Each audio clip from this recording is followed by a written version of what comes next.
I never see when we buy is this you. See where you go, I'm there, is it your home? See, I'm down there, see, I'm down and I say, where you go? I'm there and one, Apple Caddy. That's where I want, you can't say to you. But I hope I'm waiting. You play a must here. Even a lucky, back at what watch you want. I got daddy, I got body, back a whole about your way. And you don't know, we love your cover. All I'm on your way. Well, I can't come on your way. I want to look over there. Well, I'm about to your life. And you don't know, we go here. And I just see where it's going. I will stay one way. When you are gone, way.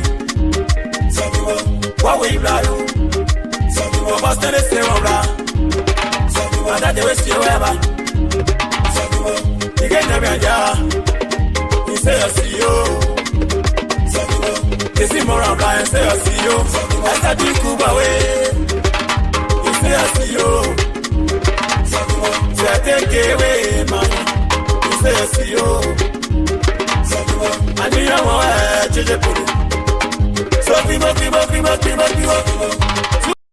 Yeah, ladies and gentlemen, we are back again. Voice of Sinoe.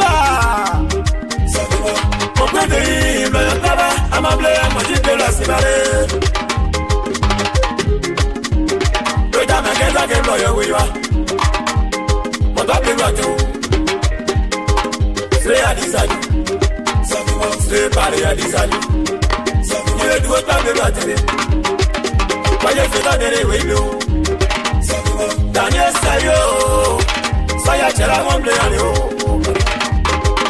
Monotuago. Was everyone that does that power? Can you womble? You might have said you a Giaba. Okay, not Janet Braiki. Don't tell me why no lie under you. I pay them my help you.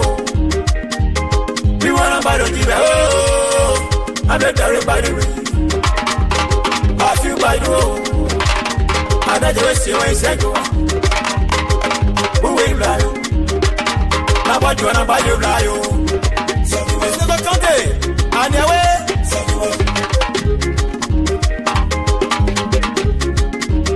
Oh, what you do, Zazaro, and Takasinoe.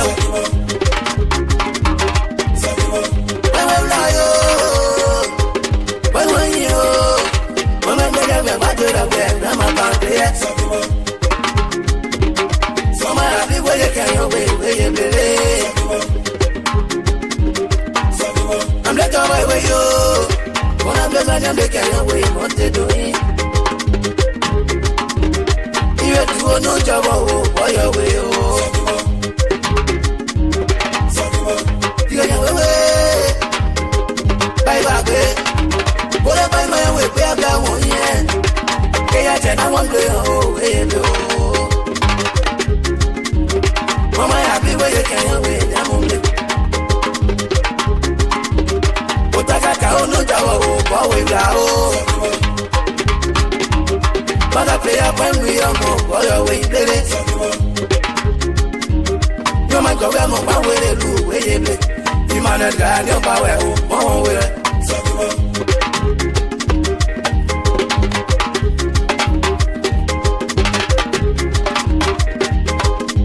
my way. Then you go down, no job, boy, away. Okay, I'm not right, I'm let you be car away, enjoy it, you. One day, yeah. The matter away from my country, I can't do it. Put anywhere, wait for your day, boy, you're not. In my brother, when my brother went, let's go.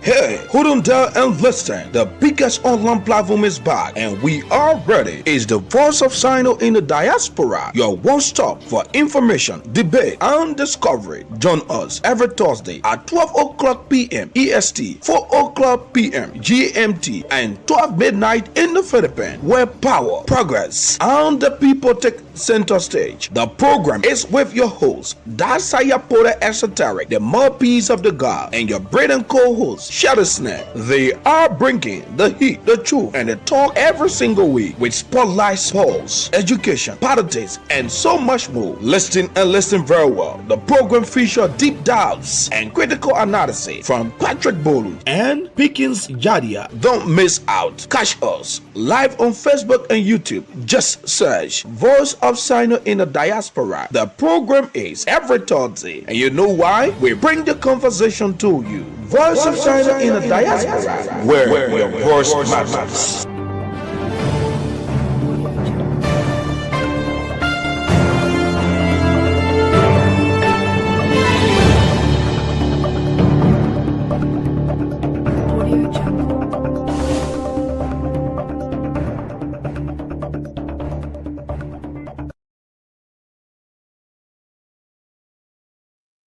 All right, ladies and gentlemen.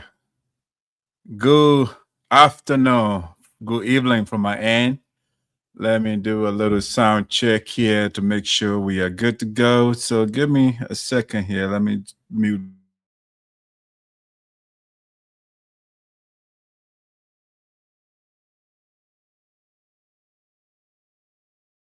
So give me.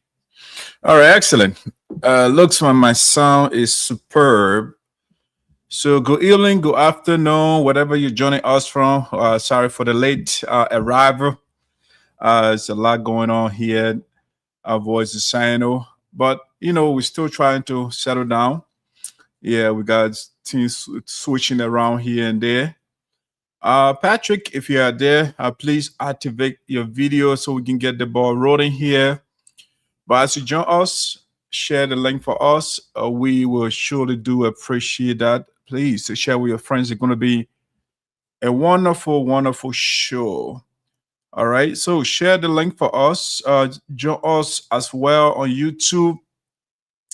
Our Voice of Sinoe in the Diaspora is our name on YouTube. You can join us from there as well. All right. So please do that for us. Hey, Patrick. Let's see. I can bring Patrick. A Patrick video is. Hey, Patrick, are you hearing me?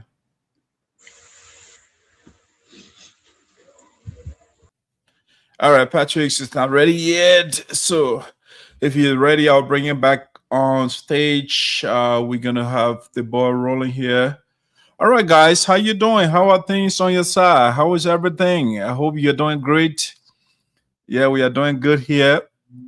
We can, every Thursday, we can wait to join you here to have a conversation with you. So my man Patrick is settled down now. Let me bring P here. Hey, P. Hey, how you doing, Esoteric? I'm good. I'm good. Thank you for joining me again. Of course, a pleasure always, and a commitment and obligation to our people always. So thank you too for making time available, you know, in spite of your business schedule, work schedule, family schedule, business schedule, and everything. But you still make time, you know, you still make time to be here, and I'm honored to always be here with you. Thank you. So how's Liberia, man? The Ebola stuff that's going on around the world. Hopefully it hasn't hit our country. We don't do that. I mean, I'm optimistic, but what is going on the ground? You any update with respect to the virus? Yeah. Well, the health ministry has the health ministry in partnership with NFIL has, you know, said there is no confirmed case in Liberia yet. Though surveillance has been tightened, 16 persons have been put on surveillance. The 16 persons arrived from the DRC and Uganda recently, and so they are on active surveillance to ensure that they did not come down with any virus or they don't go out there, you know, as the health protocols. So yes. So far the Ebola speculation is the most concerning development in the country right now, with the suspension of Diaspora or what the ministry calls false alarm, or misinformation or disinformation to the public regarding Ebola. But other than that, the place Liberia is wet at the moment. It's the rainy season. The president today convened his 20th cabinet meeting. We have not gotten details of what actually was said at the meeting there. But we try to look at details, as the show progresses or goes on. And yes, the people are doing their thing. The poor people are enduring their suffering. The rich people and politicians are equally enjoying their enjoyment, and the foreigners are enjoying the economy. And so perhaps it's a fair game for Liberian people, or perhaps it's just as a natural phenomenon of inequity, of inequitability. Okay. Well, Patrick, the 16 foreigners you're talking about, they are all from the DRC or Uganda. No, they are not all from the DRC, but some are Nigerians, some are from Ghanaians, some are from other African countries, but they were present in that region when the outbreak took place.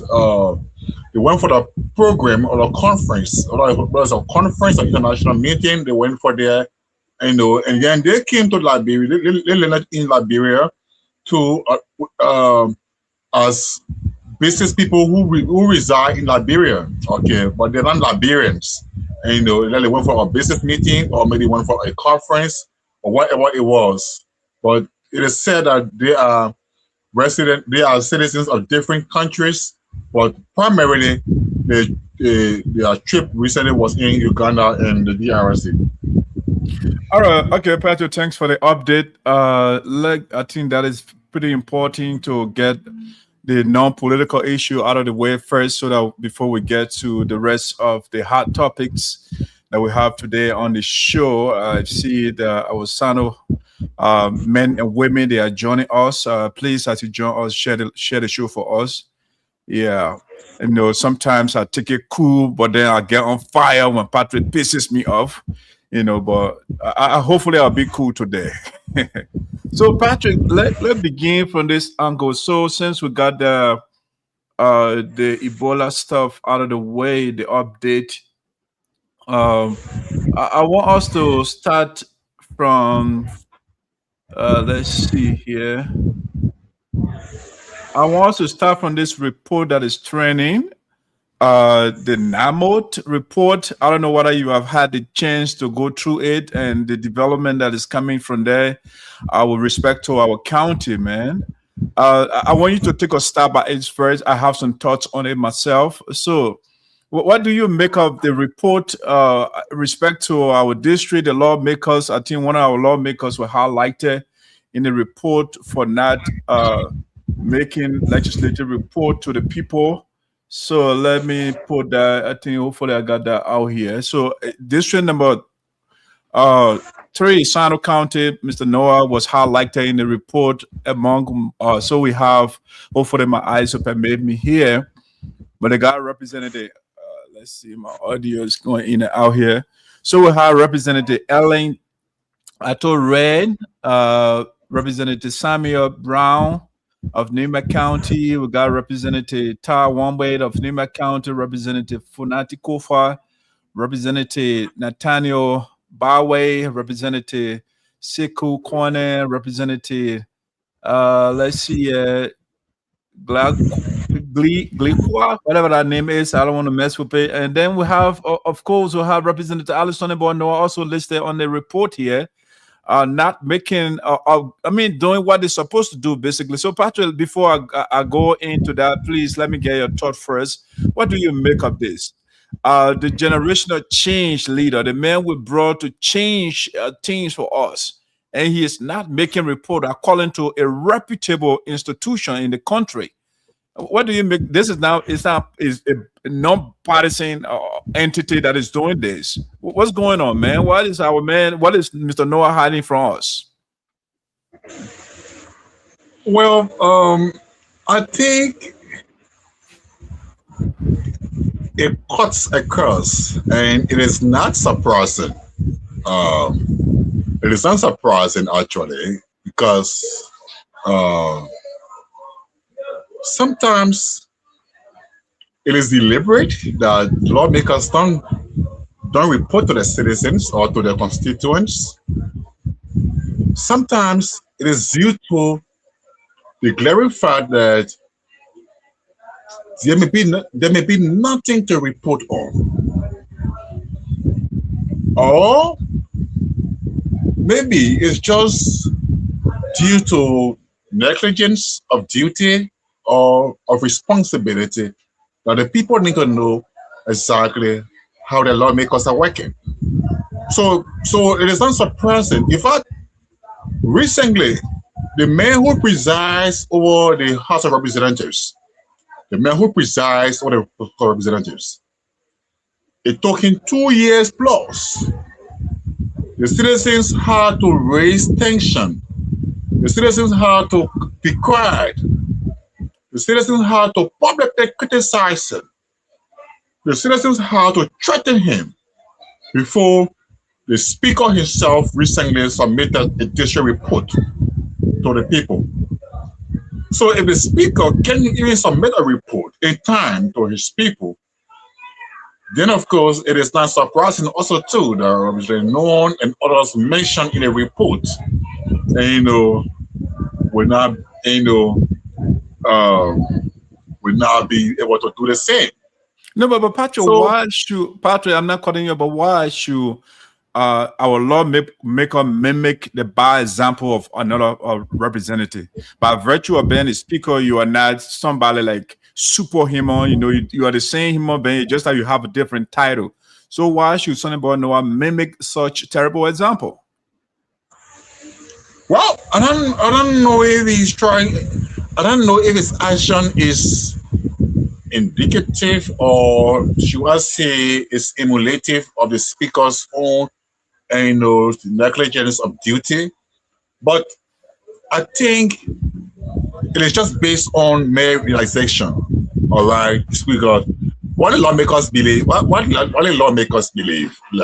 maybe in the case of Alex Noah and others, they believe that the people believe in trivialities. Okay, yeah, the people are not perhaps educated, or maybe they believe that people can read, or they believe that people can be cajoled anyhow. They can be lured. They can be lured into believing anything. So the thing that reporting, there will be no questions. But then when they realize that the people's eyes have opened, the people now understand even far more better than they do, then the fear comes in that, okay, what is it that I can report on? For example, all right, you are not making laws, all right, you're not sponsoring bills, you're not exercising effective oversight, all right, representation is poor, for instance, it has no impact on the people. So then the question comes back to the representative himself. But if I'm reporting, what is it I'm really reporting on? What am I going to tell the people? That they will not come back at me. So I think some of the lawmakers, I think they see it now. They see it as the pleasure. Okay, say I'm building a toilet, I'm building a town hall, or I'm building SYZ for the community. I'm performing. The people believe I'm their leader. And so that's the notion, and that's the perception they're creating. And that perception is wrong. A lawmaker, in fact, it should be quarterly. Okay. because the legislature, the session, the legislative session, it works per quarter. Okay, it works per quarter. So there are 4 quarters in a year. So every quarter you put down a report. Every quarter you put down a report. Every quarter you put down a report. By the time you have reached the 4th quarter, you combine all the quarters into what? One annual legislative report. So the reports are not supposed to be annual in themselves. It's supposed to come periodically. It's supposed to come quarterly to the people, informing the people what you have done in our 1st quarter, what you have done in the 2nd quarter, what you have done in the 3rd quarter, and what you have done in the 4th quarter. You put all the quarterly reports together, and you form your, and not just writing. You must write, present the reports with facts. Okay, if you are sponsored bills, you need to know of bills you are sponsored. If you are proposed some bills, you state the number of bills you are proposed, how many readings the bill went through, and then what is the consideration that the bills will even become laws. You state all of that. But this is not happening because there is no progress in terms of what the people expect and what the people should be benefiting. So as a result, it is left like that. Now I saw some flimsy rebuttals or some flimsy clarities that, oh no, the lawmaker has presented a report. No, if a report was presented, NAYMOTE would not be saying it. I mean, would not have come up with a report to say, well, there is no report. And what is not presented is what NAYMOTE captures. If you fail, NAYMOTE says you fail. If you pass, NAYMOTE says you pass. And so I don't see where the clarity is coming from, but I think it's flimsy and it's just excusable. But this is the situation, my brother, and it is the case. It is what it is, and not only known, but many lawmakers, fell in the category under the NAYMOTE report. Thank you, Patrick. Thank you for your take on the issue. Yeah, here's what I think. I first like to say that I'm glad that we have institutions like NAYMOTE in Liberia that kind of does the kind of work, to make sure that lawmakers are, they are evaluated. They have, they get some sort of report, because when I went through the report, they said they got people in the county that actually they send on the field to talk to people, and they are not just sitting down in Monrovia and making allegations against lawmakers. All right. It is devastating, Patrick, to get such report on our lawmakers. It's not that I personally don't like to beat on Sonnyboy Noah, but when you put yourself on a high pedestal, when you come and you tell us you're going to be a leader of generational change, and all you do, Patrick, you see, when you are preoccupied with frivolous stuff or frivolous things, for example, Patrick, when you see a lawmaker, when you are a lawmaker, that's a huge responsibility that people give you. All right. If you want to bluff, you go get your private job and then you do your bluffing, But Patrick, it is so heart-wrenching to see our lawmaker. He goes to work and he wears sunglasses on the floor of the House of Representatives. It tells me the brother is not serious. He only goes there to bluff. I have never seen any lawmaker in the whole world that goes to work, stay on the floor of the House, discussing with colleagues or national issue, engaging into a deliberation, and the person who wears sunglasses in the building. You can wear glasses, but it should be reading glasses. But our lawmaker does not even know where to wear sunglasses and where not to wear sunglasses. No sun is shining in this building, in the Capitol building. So why does he go to work and wears sunglasses. So the only reason I'm highlighting this is because it tells you how playful the brother is. He takes the job as a bluff board job. You know, that's why we wrote the article the other day for a fact. What I would tell you for a fact is I gave Sonnyboy Noah the bluff ball of the year 2026. He's the fashionista. All right. He's the fashionista of Sinoe County or of the lawmaker legislature in Liberia. Sorry, my audio is going in and out here. All right. He's the man, the bluffing title, Sonnyboy Noah gets it. But what he does not get is the title of doing the people work. For 3 years, Mr. Noah has been in power, or nearly 3 years, in the Capitol building. And this board has not sponsored one single bill that has passed into law. 3 years. That's half of your term in office. How do you judge a lawmaker? By the number of instruments that you pass, the bills that you sponsor that pass into law. If you represent your people, doing budget allocation, for example, you advocate for money to go to your county. But since Sonnyboy Noah got there, he said he's the generational change leader. When it is time to divide the country budget, Noah is nowhere around. As a result, they're seeing $200,000 that Zaza didn't put in the budget since 1847. That's saying $200,000 is in the budget. Noah cannot increase it. He cannot do anything for that budget to be increased. So we brought the county's president for the community college the other day. And the man said they don't even have a structure. Sorry, God, my audio is going in and out here. I don't know what's going on. The people are struggling. No school building in the county. And we have a man who says, I'm bringing change to the county. And all he does is to bluff. Go on the floor of the house and wear sunglasses. All he does, he posts video on Facebook and shows that, he can bluff. I mean, it's embarrassing. It's embarrassing. And he's not a small boy. Somebody in your 40s. You shouldn't be bluffing when your people are suffering and they give you the opportunity to do something, to change, to make a change. And all you do is post video on Facebook. Patrick, let the people see, because they don't, so they can say we are just bashing Sonnyboy Noah.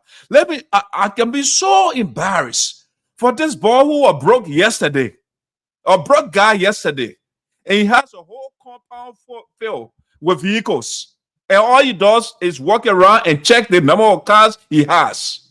It's embarrassing, and that's why I'll counter like that. Nothing's going on. Sonnyboy Noah wakes up in the morning and checks the number of vehicles he has in his compound. Why the people are hungry in his district? Why no schools in the district? Why no electricity in the district? And that's what he does. Look at a little bit of it. Let me play a little bit of what he does when he wakes up in the morning. What Mr. Noah does on Facebook. Why the people are suffering in Sinoe County. All right. Let me come to one of the videos here. All right. What? It's embarrassing, Patrick, to have such a man as a lawmaker. All he thinks about is a bluff. Let's see. What are you? I'm not seeing a video on yourself. Hopefully coming up. All right, there you go. And that's what I want to see. So we can see our men are bluffing. And that's why we're giving the title.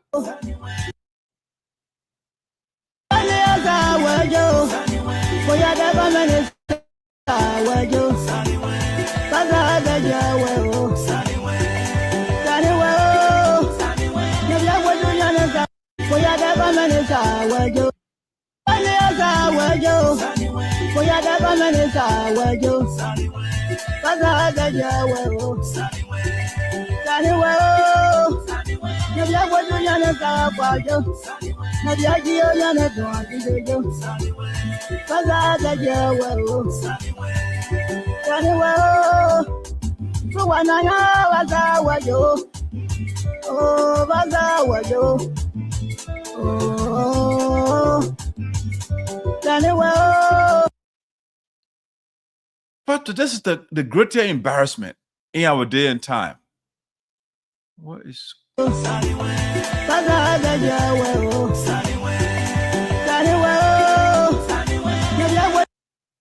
Patrick, this is embarrassing. I don't know about you, but for a lawmaker to wake up in the morning and just walk around the compound and looking at cars and just bluffing. And your people in your district, they don't have safe drinking water, no electricity, no hospital, no school, no library for children to read, nothing. You wake up in the morning and just you put your hands in your pocket and blow and you get the children camera to videotape you. Imagine that. What sort of disasters is that we put ourselves in? Let me play this one. Let me play another one for our man. All right, so the people can see what our man does when he wakes up in the morning. Okay, let's play the one.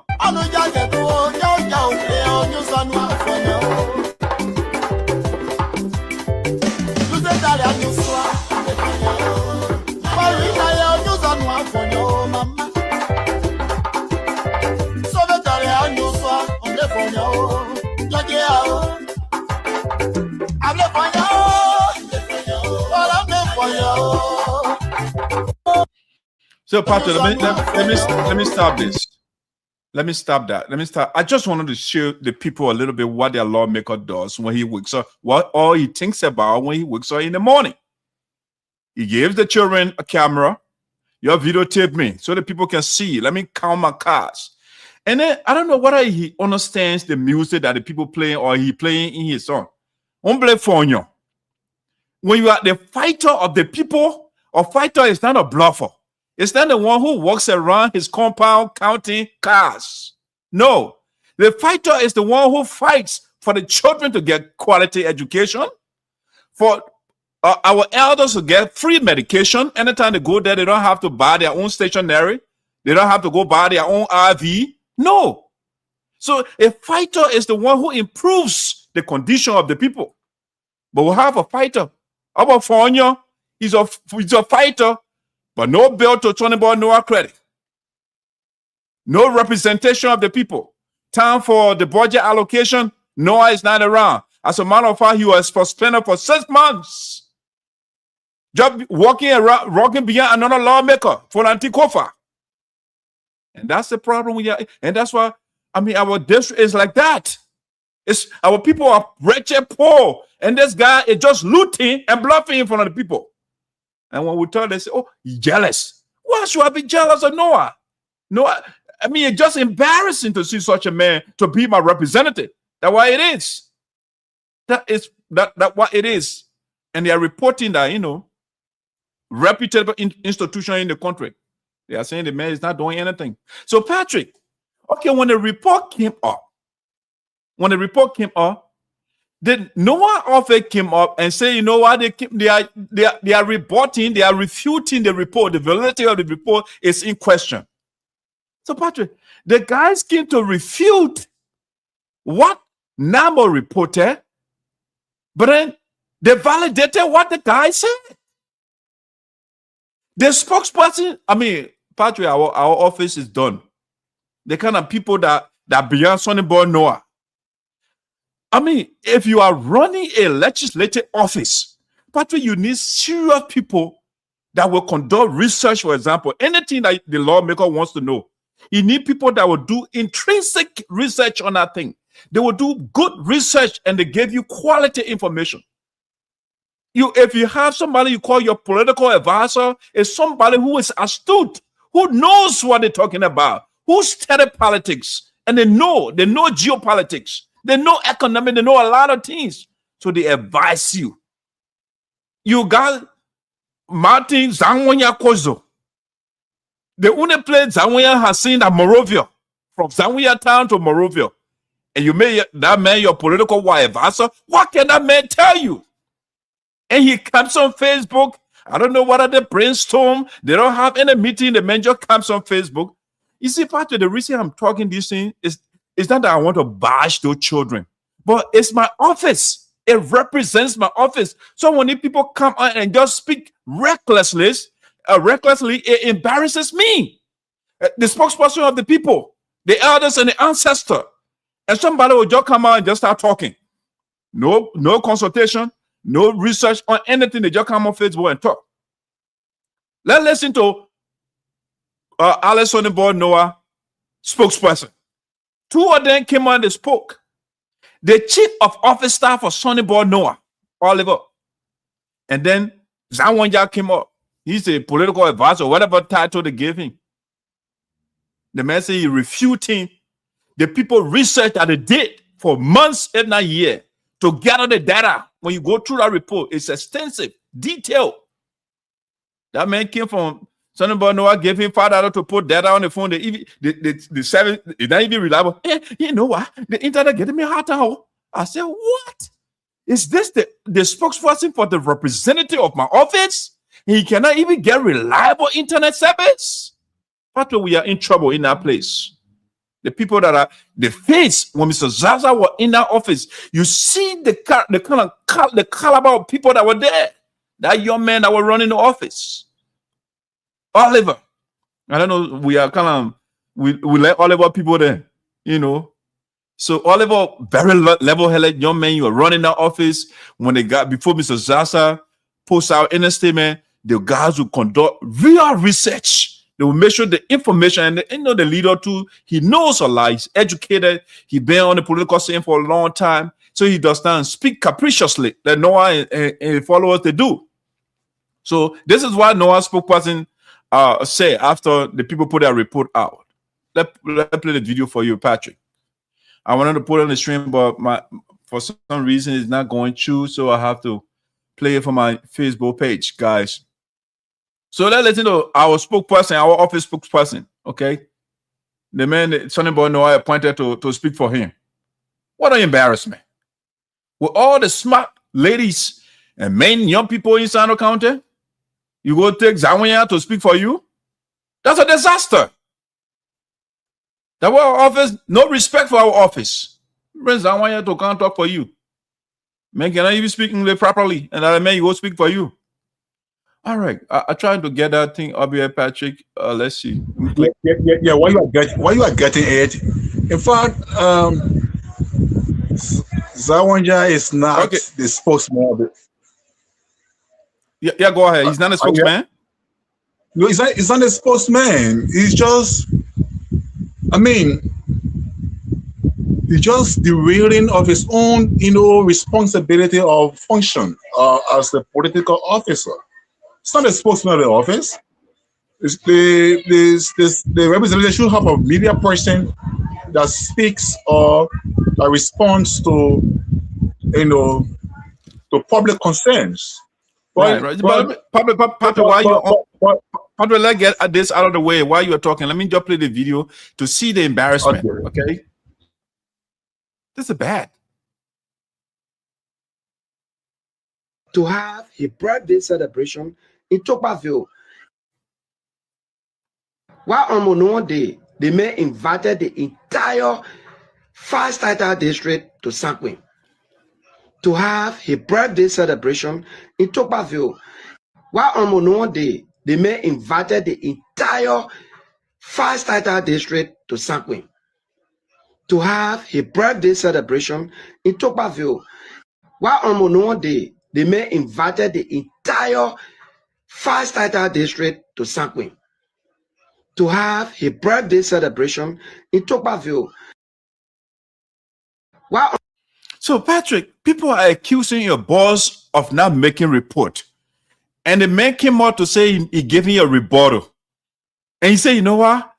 My boss man went to, I don't know what you call statutory district. Is that statutory? You were trying to, anyway, whatever that word we meant to say. Okay, he said, hey, boss man, the people are accusing, they wrote in a report that your boss man is not consulting with the people. He's not making report to the people. And you say, you know what? My boss man went to he went to the county, the district, and he called all the statutory districts, the 5 statutory districts in district number 3. Not to make report to the people. No, not to ask the people what they need. The spokesperson of Sonnyboy Noah said the man came up. He called the people for birthday celebration. But what are you saying here? The people are accusing your boss of not making report, and you say, "Oh, we went there for my boss man called the people to come and celebrate his birthday." Is that how you do?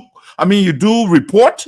You go and give people liquor while they're drinking and you may report. That's what you do. Boy, there is nothing but drinking liquor and eating. So the man said, you know what, my boss man call all the 5 statutory districts and, you know, we have party and that's it. All right. So let's listen to the next one. So party because of the removals of let's listen to the other one, according to Sonnyboy office, the spokesperson. Okay. From quote to quote, and for some of the lawmakers that were supporting the then Speaker Fonandi Kofa, when these guys succeeded, they suspended them for 6 months. So there was no way for Angono to work, even to go back and make report. That we should. So the man is telling us, hey, boss man, let me play this so you can hear in total. You know. So the entire 2024. I want to play this again. Listen to him. Listen. So because of the removals of the speaker, from quote to quote, and for some of the lawmakers that were supporting the then Speaker Fonandi Kofa, when these guys succeeded, they suspended them for 6 months. Okay, so he's telling us for 6 months, our lawmaker was suspended. That the political advisor of Sonnyboy Noah talking.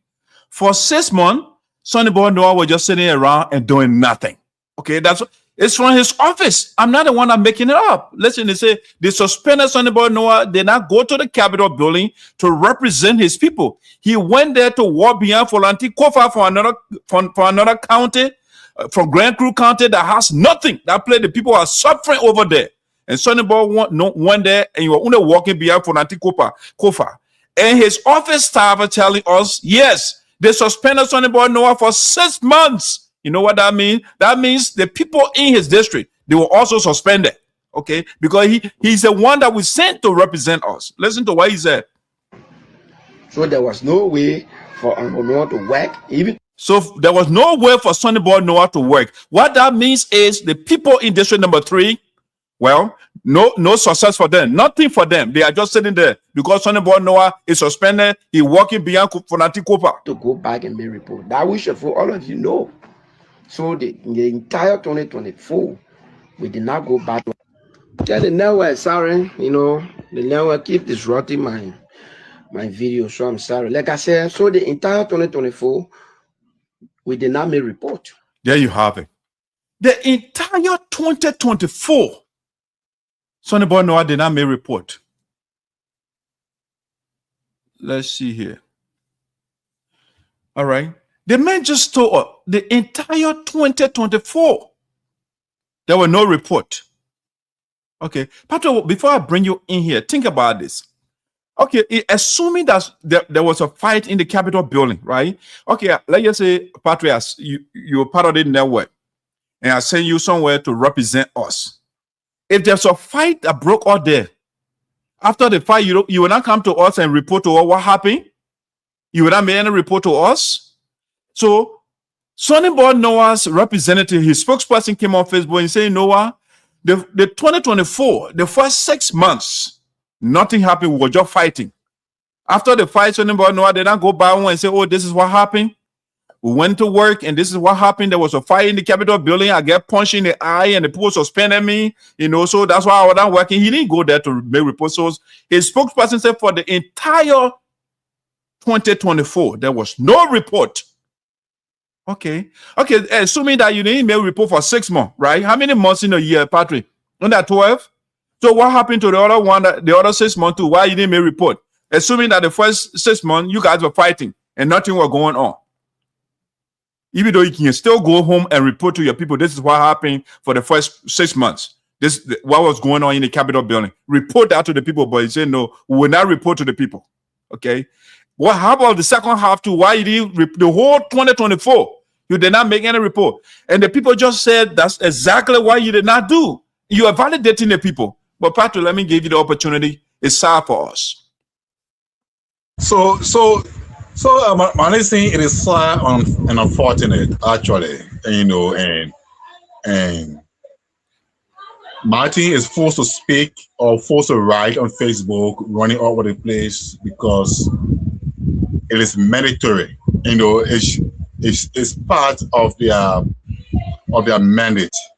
It is a spin through which the office survives. So on Facebook, it appears on Facebook that the lawmaker is succeeding, he's working, he's the best lawmaker on Facebook, because that idea, that strategy is working.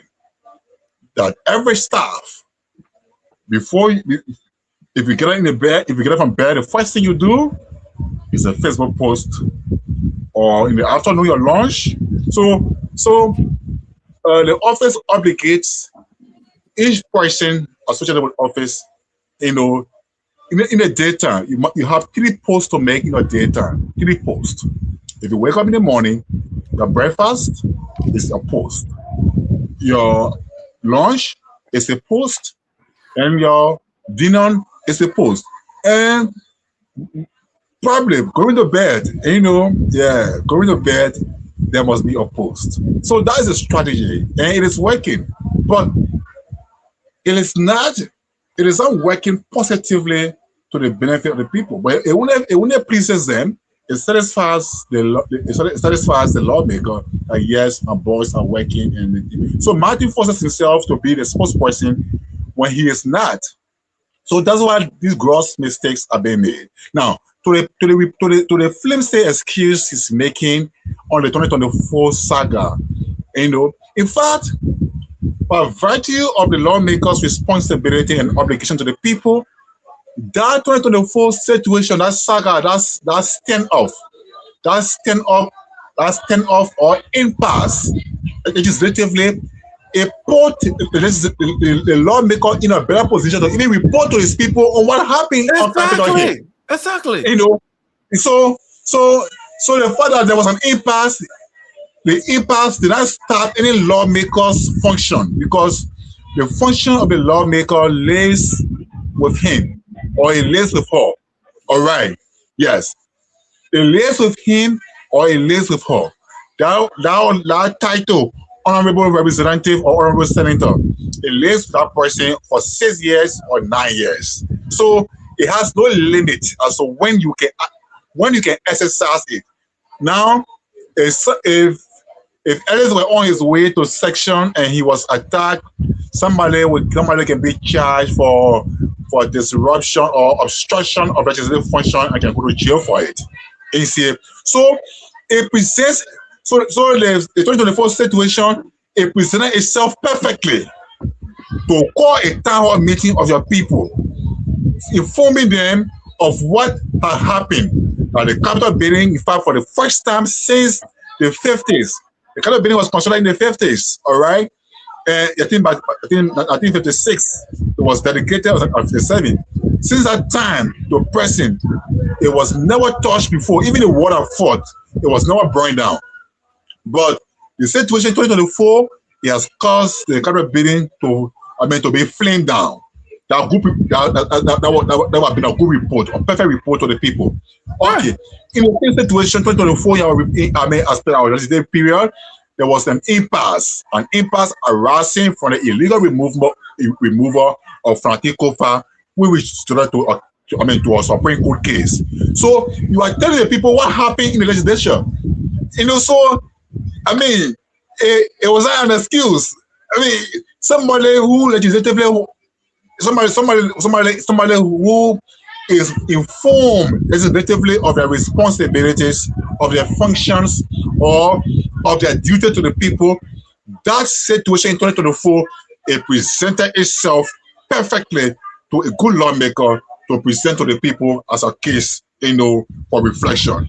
So he didn't do that. The other thing is,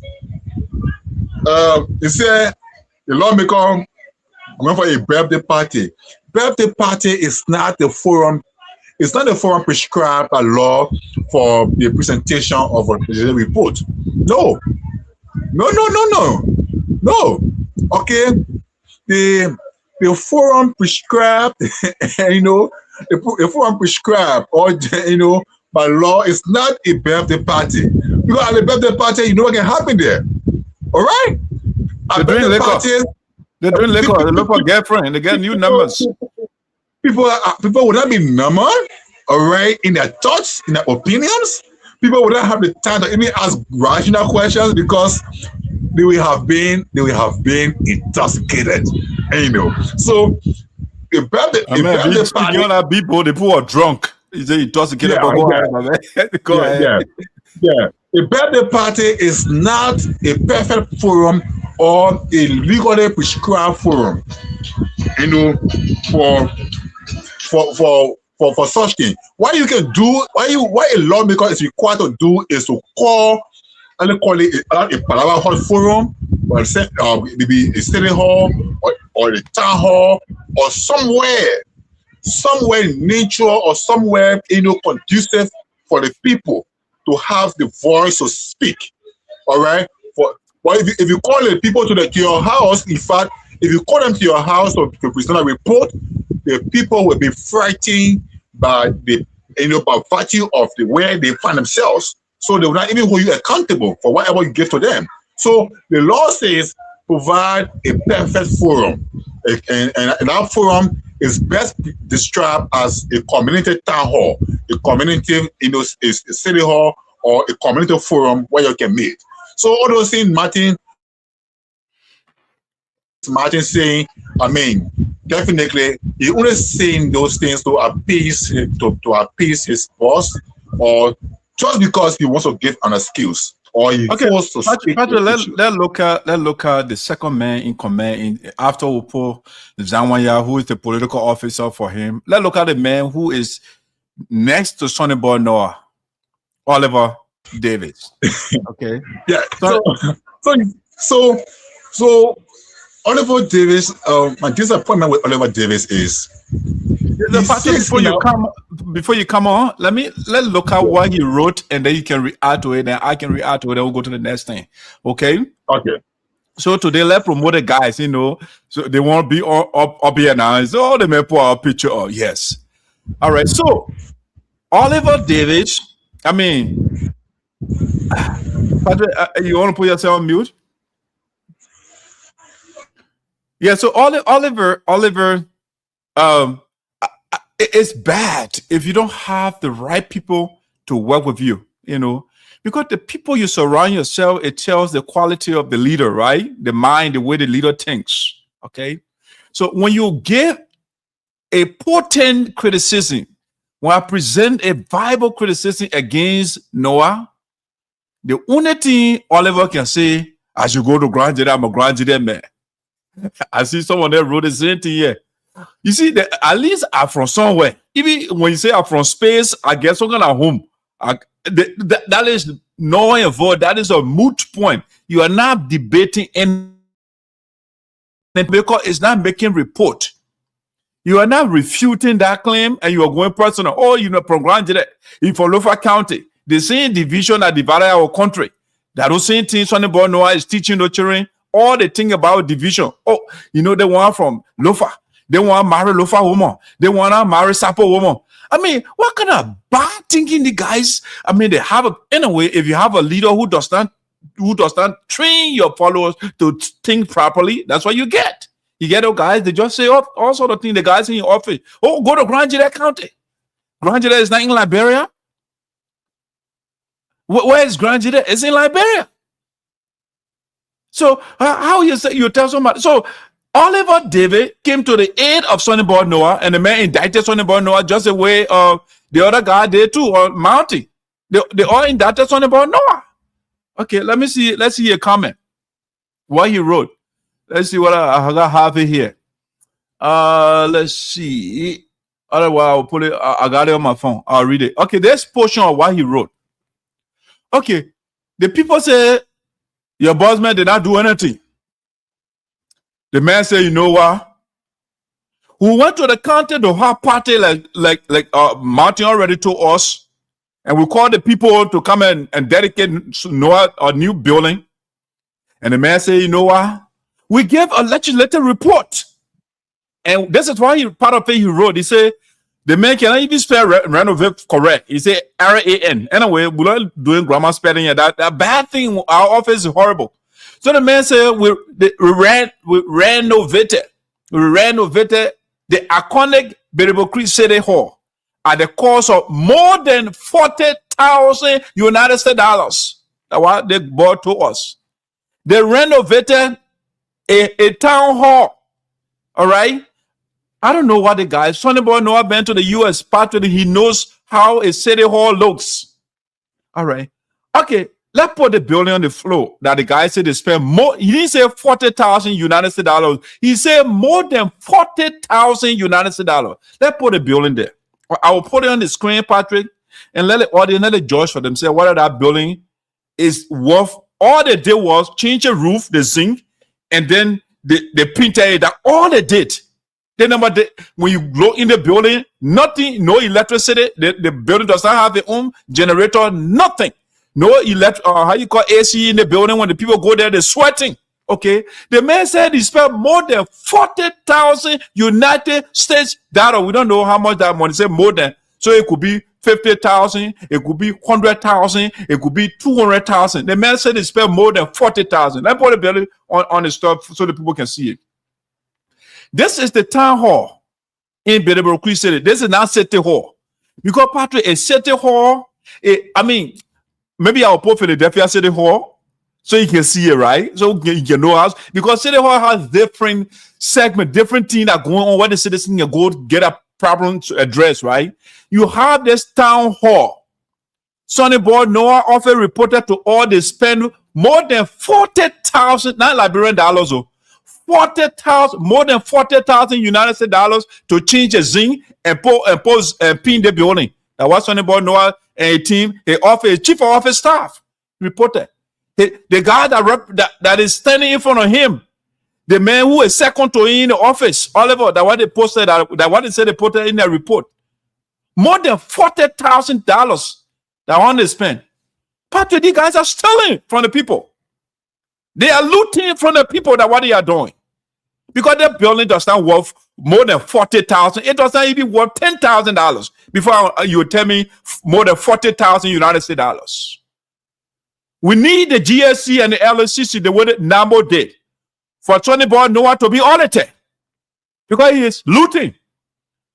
We are not, since Sonnyboy Noah gone over there, we are not had any district or development meeting, nothing.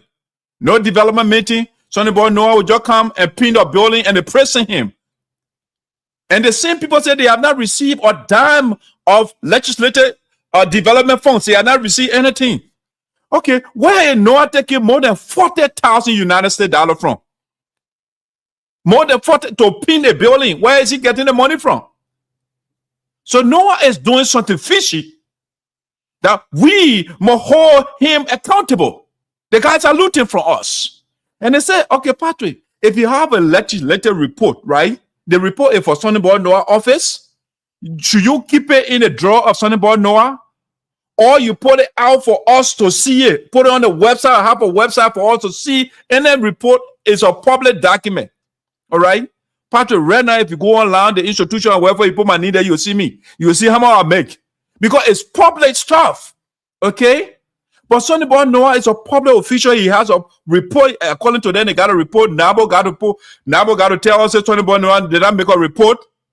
And then the guys will put, you see, they put the one holiday, the one in your office, and they put the thing out. Let me show you the other thing they did. When the people went and said, oh, they didn't make a report, that the guy hurried went and make a cover page. And they said that Sonnyboy Noah report. We have been following Sonnyboy Noah representative Facebook page. Not a single report has been published on our page. But as soon as Namo said, Sonnyboy Noah did not make a report, the guy went in the office and they go type something. As a matter of fact, they went to World Trade Center. The man, they can't do the kind of graphic. They went to World Trade Center and say, oh, you know what? First, some kind of cover page for us. So we can put it on Facebook. So they put legislative report covering the period January 15, 2024 to July 2025. Where is the report? Who has read such a report? The guy just lied. And that is what the guy posted something, and you get all the grammar spelling in it because they made it up. So you got renovate, not spell right. Yeah, but the guys are not smart, Maricin. Sorry for interrupting. The guys are not smart. Go ahead. Well, yeah. So they came up with this, they call it, they came up with this make-up, cover page to say that there was a report as of January 2024, right? Mm-hmm. But if they really had this, earlier before the NAYMOTE report, Martin could not have said, "Oh, 2024 we did not make a report because of." So you see the contradiction. Martin had already reported that because of the impasse in the legislature or the House of Representatives, resulting from Franklin Kofa removal to the court case and everything, because of that, as a result of that impasse, as a result of that standoff, the lawmaker did not make a report. Granted, that's what we accepted. That's what we now know.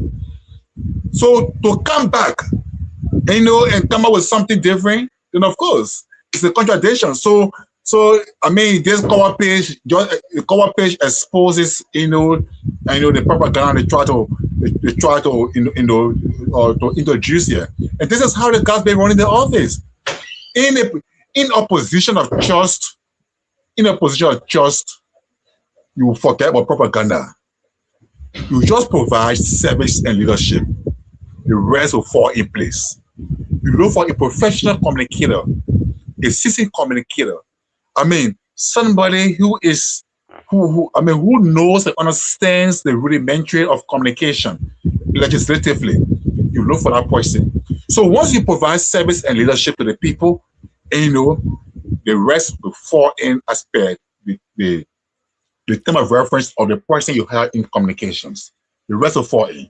But instead, because it is easy to lie to come to leadership, or it is easy to come to leadership through fraud, or through maneuvering, against the will of the people.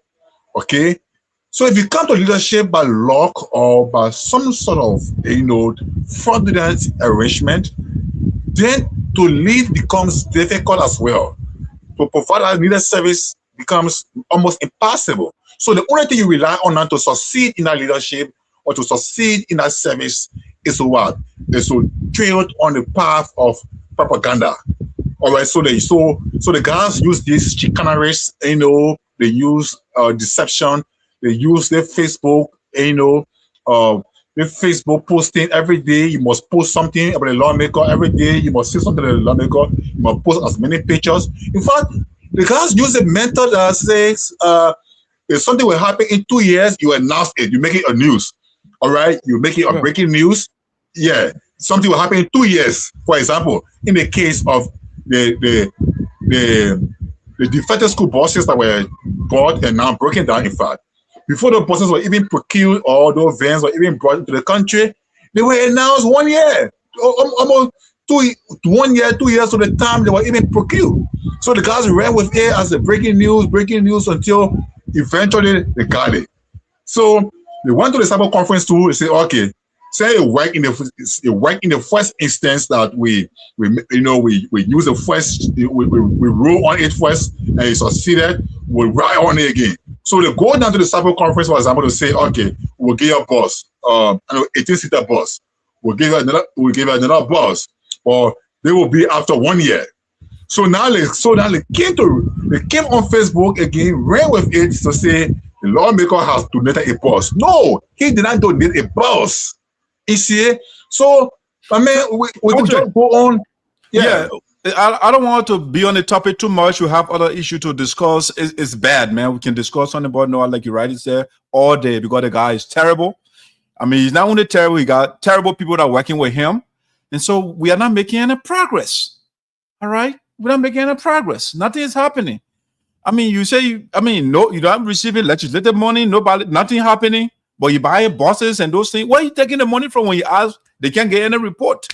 They can't give you a couple page. Okay, where's the whole report? When you get couple page, get the whole report. But they say you got to go to Sonnyboy office to get your report, even though it's supposed to be on that public document. It's supposed to be online so that anytime we can see it. So when somebody with NABO come and write something about something, but we said, no, that's not true about our lawmaker. We got a report here. But no, they keep everything in the drawer. When they expose it and then they come and make fake report. Why are you keeping things, if you say for the public, why are you keeping it in the office? Why should I have to walk to your office in the age of iPhone and Android, all the different devices? Why should I have to go to your office to get my district report? It's not your personal property. But you know that how bad the guys are. So anybody who believes that report they say they got. They went, I know Sonnyboy Noah went there one time and he said you were giving a report, but those were his supporters. He was addressing, he went there as a matter of fact, thank you tour. And that's why he presented some report to the people, you know. But it was not, when you say, like where Martin said, you call all the statutory districts in that district, the auto 5, he called them. But when they went there, you are doing thank you tour for people that voted for him, that campaign for him, that what they were doing, and get report to them. This is what we done. And ask the other people then too what they did. You know, you are running campaign basically. It's not legislative report. All right, guys, Patrick, let's go to the next thing. We are in trouble in district number 3, Sinoe County. It's sad. We got Bluffer Joe. All right. So let's go to something that has a little more substance. Let's look at the Sapo campaigners, man. The guys are up to something, Patrick. You see, what our lawmakers are supposed to do, that what the guys are doing. All right? First of all, the Sapo people, they are a major segment of the Liberian population. They printed a money and they were excluded. Sonnyboy Noah said he does not want to be part of it. Romeo Kuya said he doesn't want to be part of it. District number 2 representative something we had one time on Facebook. He said, oh, I joined Romeo Kuya and those guys. I know you're celebrating with them, right? So the guys went and fought and took it to the Supreme Court, the court ruled in favor of the Sabo people. Okay. Now the water in Noah's district, the rivers that the people can drink from, because Noah cannot build one pump for the people. They seen Oliver wrote on Facebook one time and said a creek in Galway town that the people can drink from, a polluted. The people drinking dirty water. Meanwhile, that very time when you are making that report, Sonnyboy Noah was celebrating a birthday. They couldn't be a point for the people over there. So the rivers in Noah's district, the rivers, the mining company that are there, they are polluting the waters that are there. So because Sonnyboy Noah does not want to bring the stuff on the floor because he wants the people to die, because that's why it is. Because when the people drink the water, what will happen to them? They will get sick. And ultimately, because no medical facility in Noah's district anyway, so you subject the people to death. That's why it is. So the Sapo campaigners, headed by Wakoko and Mr. Chia, Garcia, the guys said, so we have a lawmaker who subscribe to do nothingism, who only subscribe to bluffing on Facebook and posting video and pictures on Facebook. We can't wait for that guy, because when we wait for Sonnyboy Noah, our people will die. They're drinking dirty water. The chemical polluting the water. Okay? So the guys went and wrote EPA. They wrote EPA about what is going on in district number 3, Sinoe County, in Noah's district. Sonnyboy Noah. The most important capital that Sonnyboy Noah has, that the people. But Noah does not care. Whether the people drink dirty water, whether they drink clean water, once he goes there with a bottle of clean water in his hand, it's fine. So the Sapo campaigner say, you know what? We are not represented in the Capitol building, because the guys that are supposed to represent us, when we bring something to them, they say they don't care. They write on Facebook, they write all their assets on Facebook, they don't care. Okay? The Sapo people on their own. Okay?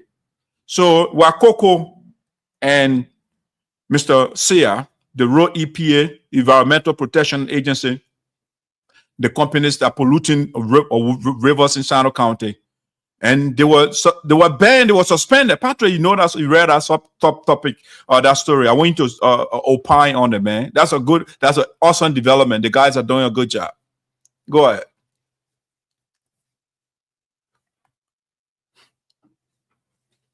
Yeah. So thank you, and let me salute the patriotism, the consciousness, and the gallantry of the campaigners. What they are doing is what is expected of the representative of the people. And in fact, while the lawmaker may have been unaware of the situation, and such thing was reported by the campaigners and with a CC copy to him, it would have also been better that for him to have sat, or cited the campaigners to a conference for a broader understanding of the situation, or maybe bring the EPA and the campaigners together. conference in his office, or take that communication to plenary to invite the EPA to give reason why they have taken no action against those who are responsible for the pollution. But again, if somebody cares less about the people or their well-being, what affects them, then of course the person does nothing to address, dire issues affecting them. So the campaigners, what they did, what they demonstrated, should be applauded by any well-meaning Sinoean, especially the people they represent. And I want to encourage the chairman. And every time they come across these things or they do these things, they must not fail to put the representative on record.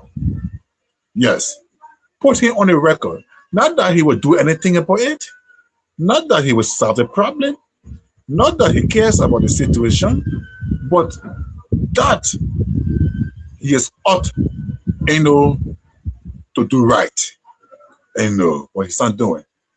And the other thing, the campaigners, and another thing about the situation, again, that I see so important about what the campaigners have done.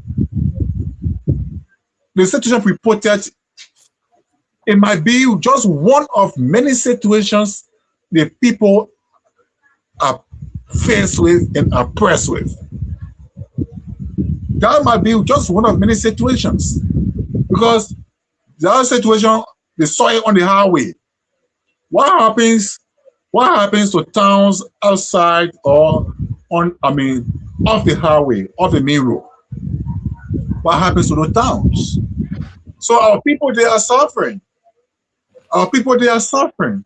And I hope the EPA, the EPA are taking initial steps or actions, but I hope they can be able to find remedy.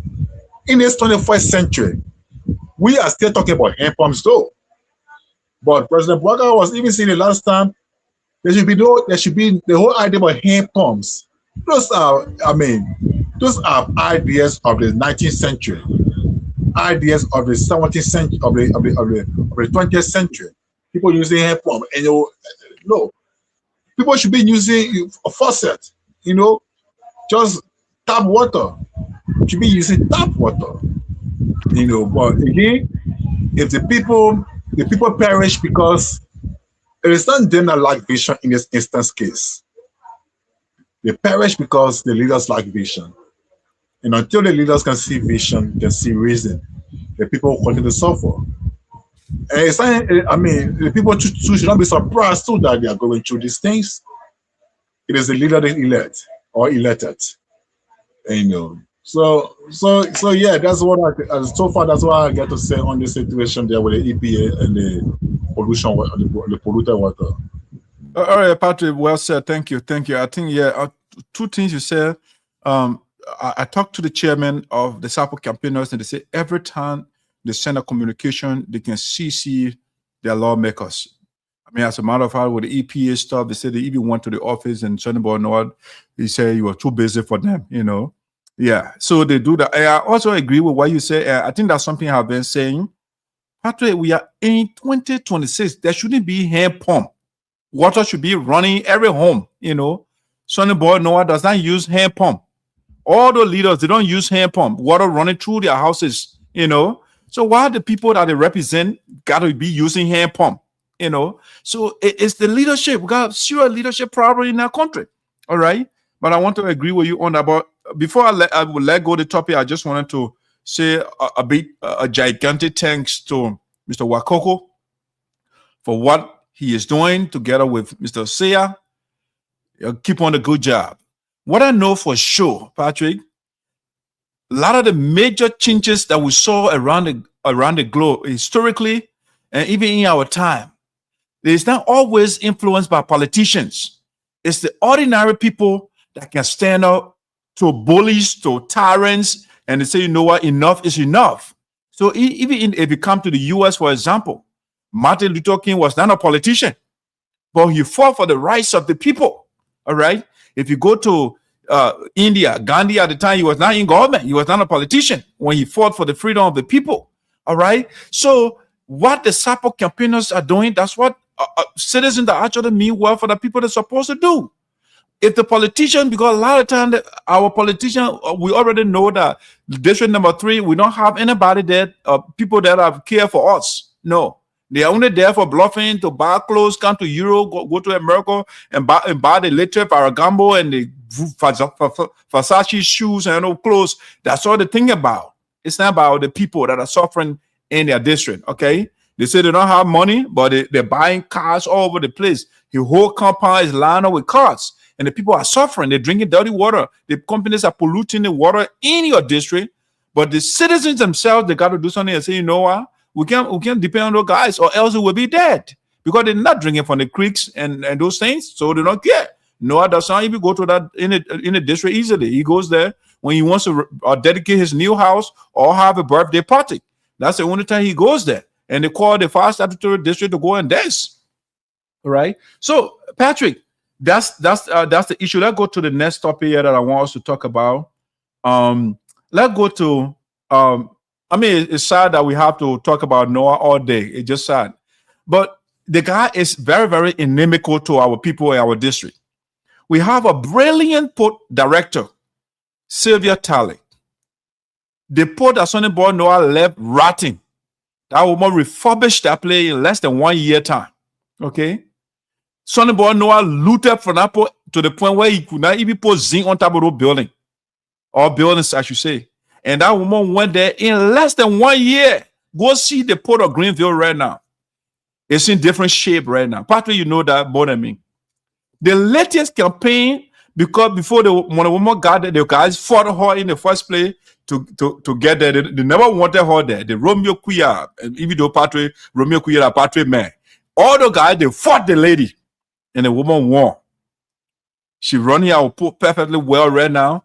Not too long ago, they fought. The same Sonnyboy Noah won the floor, the horse. Oh, they beat somebody at the post. They authorized people to beat the employee. They ran the propaganda.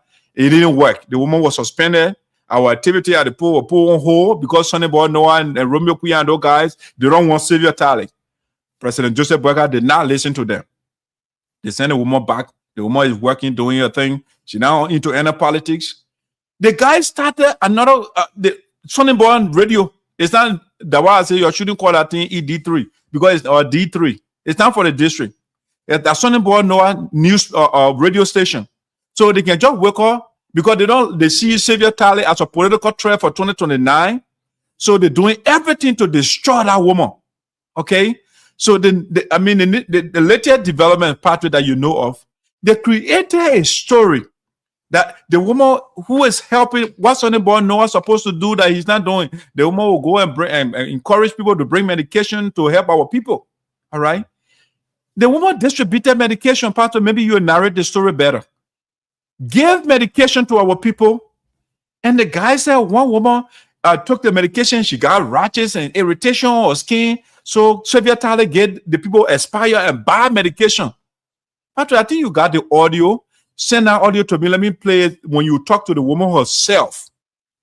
Share it in our WhatsApp chat room so that we can play the audio so you can hear from the woman herself. What Sonnyboy Noah is doing in that district and trying to put our people apart and fighting and demonizing and authorize Moton Jero and those people and all they do, good people that mean well for our district and our county and our country. They are demonizing those people. And somehow will not be here for Sonnyboy Noah greed for power to damage good people. No, we will not be quiet about it. No, if you say you hate Sonnyboy Noah, that's your business. But the boy is dangerous. He's terrible. They I read a story. Oh, Sylvia Talley, get people buy medication. You try to. I was like, what are you talking about? The woman a legal person. You know what you're talking about? What are you saying? So, Patrick, go ahead. If you share it, I'll go. You share it already, right? Yeah, they already. Yeah. So yeah. So play it for it. Let people know what the woman said. Yeah. Let me play the audio. It's sad. It's very sad. Let me play it. Let me see what I can get to the audio. Sonnyboy Noah, people then you start calling me. I'm not picking up your phone right now. You guys are not good. were coming on the road and the rock on my body, when you my body, I can go report them. I'm taking them. I medicine will take it, nothing happened to me. I'm taking them. So you know what for them that you will share your skins started hurting after the medicine. No, I'm taking them. I'm taking them. What you go to that thing for? I'm taking I don't take that medicine. The good medicine no more cure than everybody took the medicine. We're coming on the highway, all my body. Yeah, something I fell wrong. But I can't, I took a lot of one. I slept fine, I think to myself, I'm taking it. I'm telling you. Okay, Mama. I'm making it. What you want to good thing for us down there, who has for me? As you carry necklace from Sinoe here and from Greenville here. It took a from the hospital. Patrick, think about it. What the woman is doing, carrying nurses to help our people, the rural women. Patrick, go ahead, man. I mean, Sonnyboy know it's terrible. So the Radio Kigali launched a new campaign. Imagine when the program was being organized, I called one of their managers, Chris Gibler. I call him. I call all the radio managers in Greenville that morning to make reporters available. But something was telling. But when I sent a list of stations that were going there, my boss was asking, "This, you sure ED3 radio will cover this program?" I said, "Let's give it a try. Let's give it a try." So when I called one of the managers, Chris Gibler, he said, "Oh, we already sent a reporter." I said, "Fine." I called Voice of Sinoe, I called Radio Buta, I called Liberty Radio, and I called other guys, they're all online platforms. Now, at that program, if I can started sponsor that program, she sponsored that program, spent so much money. What was the program again, Patrick? The 7th annual conference of the rural women. Yeah, the 7th annual conference of the National Rural Women, Sinoe chapter. Okay. Yeah. You see, so that program she sponsored it, but there was one important component of that program that she admires, that she tried to elevate, and because the president provided support to that program, and so the president had a 365 days action, to end to end preventable or to reduce preventable maternal and newborn deaths. So that's a president campaign. So as part of the president's support to the campaign, they decided to do medical outreach, or foundation, Master Foundation. She decided to do medical outreach through her foundation, partnering with the county health team. That is, satisfied nurses or health practitioners, were given to a team to go and do the screening. If you see some of the pictures or some of the videos, you see people nurses doing screening, doing BP, and doing different stuff. And they did that. Besides the medical screening that they did, or medical outreach that they did at the program, they consider carrying assorted education materials for children, school-going kids. If you see some of the videos, see some of the children so happy. She distributing both bags with other school materials to the kids. And she did that as well. ED3 Radio listened to her speech as a guest speaker. In her speech, she committed herself to registering the various women farming groups so that the government can give them grants or loans, so that international support can come to them. Because that's how the government can get cooperatives. That's how the government can give you support to the Ministry of Agriculture. So she committed to even register the various farming groups so that they can be able to have support from the government of Liberia. ED3 Radio was there. It listened to her speech. ED3 Radio saw the distribution of the copybooks. ED3 Radio saw the medical outreach, the impact it has had on the people. No, it didn't report any of that. It didn't say anything. You go on this page. I was checking all the various stations, all the platforms. I was checking the various platforms to see which one is reporting because I got their package. And so I was checking. I didn't see anything from them. Only on Monday, right after the program, the commissioner of Buto District came down with Liberia, according to her. And filaria is a skin itching, disease. All right. So informally, casually, the woman was talking to them. And if you listen to the video that they even posted, she even told them at the end of the video, she told them, don't put that thing on Facebook. I beg you. She pleaded with them, don't put that thing on Facebook. You see, they went ahead. And the reason why they did it was deliberate, it was purposeful, it was willful. Maliciously, they decided to carry that story that the woman did not grant. She didn't ask them to publish. She didn't grant an interview. She didn't make a report for news purpose.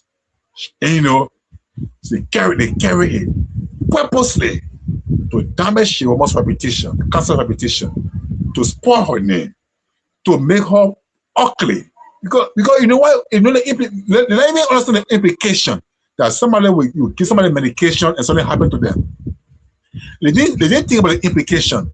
They didn't think the harm, psychological, mental, and emotional harm, the injury. I mean, they thought to have caused to her reputation and her character. They want to carry the story. But I want to thank you. I want to thank Robert Solo, Robert Harris Solo. I want to thank Sagashas. I want to thank Harrison Saka Jr. I want to thank Melvin Chila. I want to thank all of you that responded swiftly, demystifying, debunking, and giving it back to, I really enjoy the comments. Yeah, I enjoy the comments. And they should be ashamed of themselves. Because what they feel realize in the whole thing here is, they believe in their, should I say in their folly, they believe in their misunderstanding, in their misconception that Alice no one alone can develop our district. They want to scare people away, touch their reputation, so that no one can be in charge, he alone. But it's not possible. That democracy that we practice here in Liberia, it calls for helping each other, complementing each other. So what they're doing, they don't understand it. And I'm sorry for Moton. I'm sorry. He's not doing the right thing. He has been in that media thing for some time now, for some years now, more than 10 years. But he's not learning. He's not improving. He sits there and does not even have an electoral input in what goes on his radio and what even goes on the internet. He's there. He sits there because he has resigned, because he committed himself to making sure that the station becomes the propaganda arm of Noah, resigning from a 25-year employment that was gave him, sacrifice his time, his influence or gave him, resign from it to go to right in I call it no one's turn on there, I call it to be tarnishing people's reputation. It's sad for them. So that what happened. That what the guy stayed. And but I'm sure their action will not go unnoticed. And in terms of the cause, the damage it has even caused to the woman herself, the commission that they wrongly quoted. No, she's not taking it lightly with them. And I said to myself, I said, Mary Sinoe, I hope you just go put on the net, you go put on the radio, that without even her consent or granting an interview. That type of woman.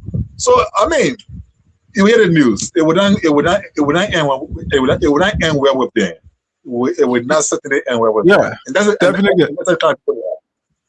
Definitely, Patrick. I think that Sonnyboy Noah is destroying himself. I mean, he's so desperate for re-election to the point where he's trying to damage other people. If you are strong, do what you are doing, leave other people, you know.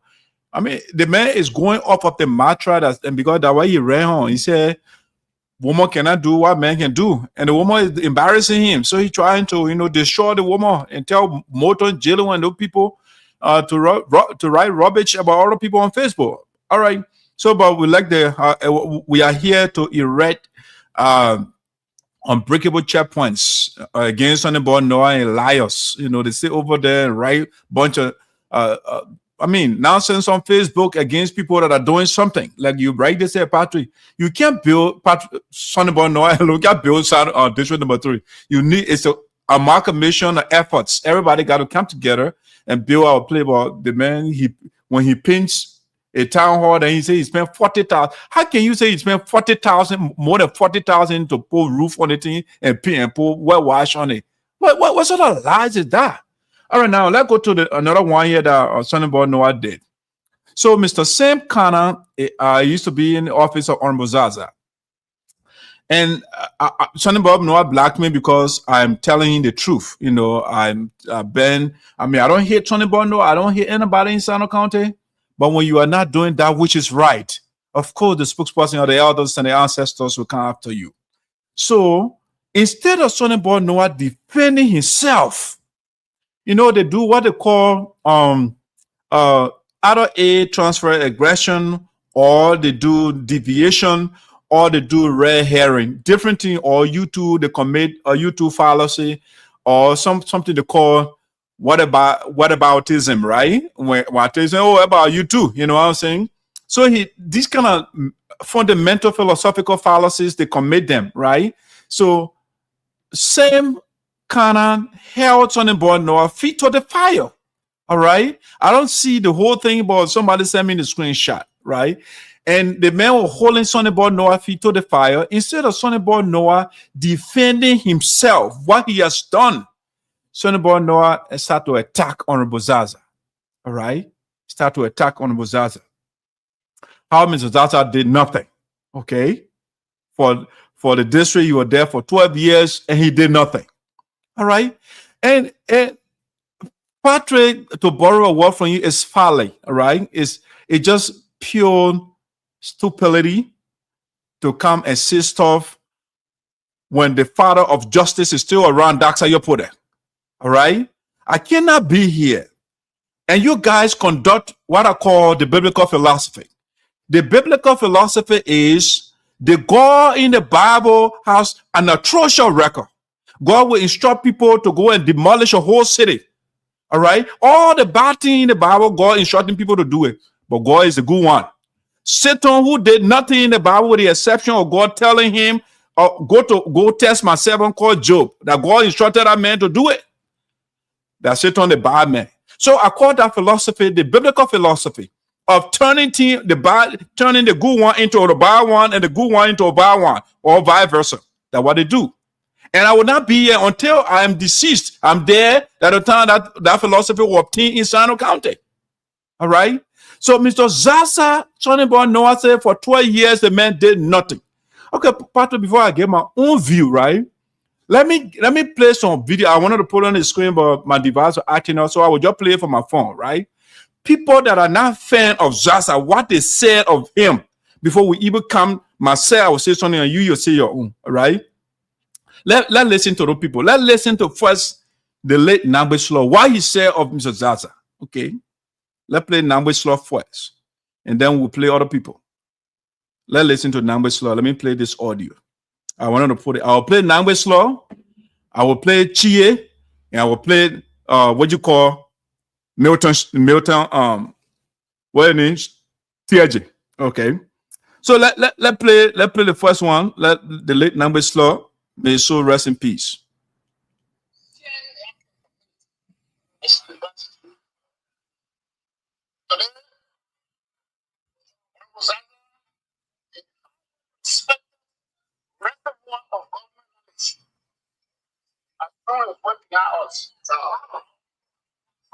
It will be a sin for us to see him swimming tomorrow and look.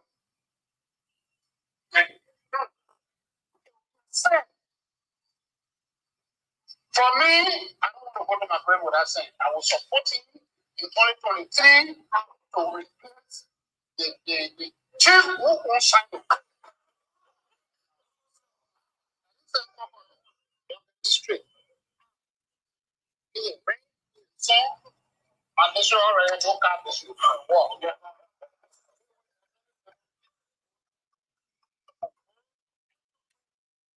So this man is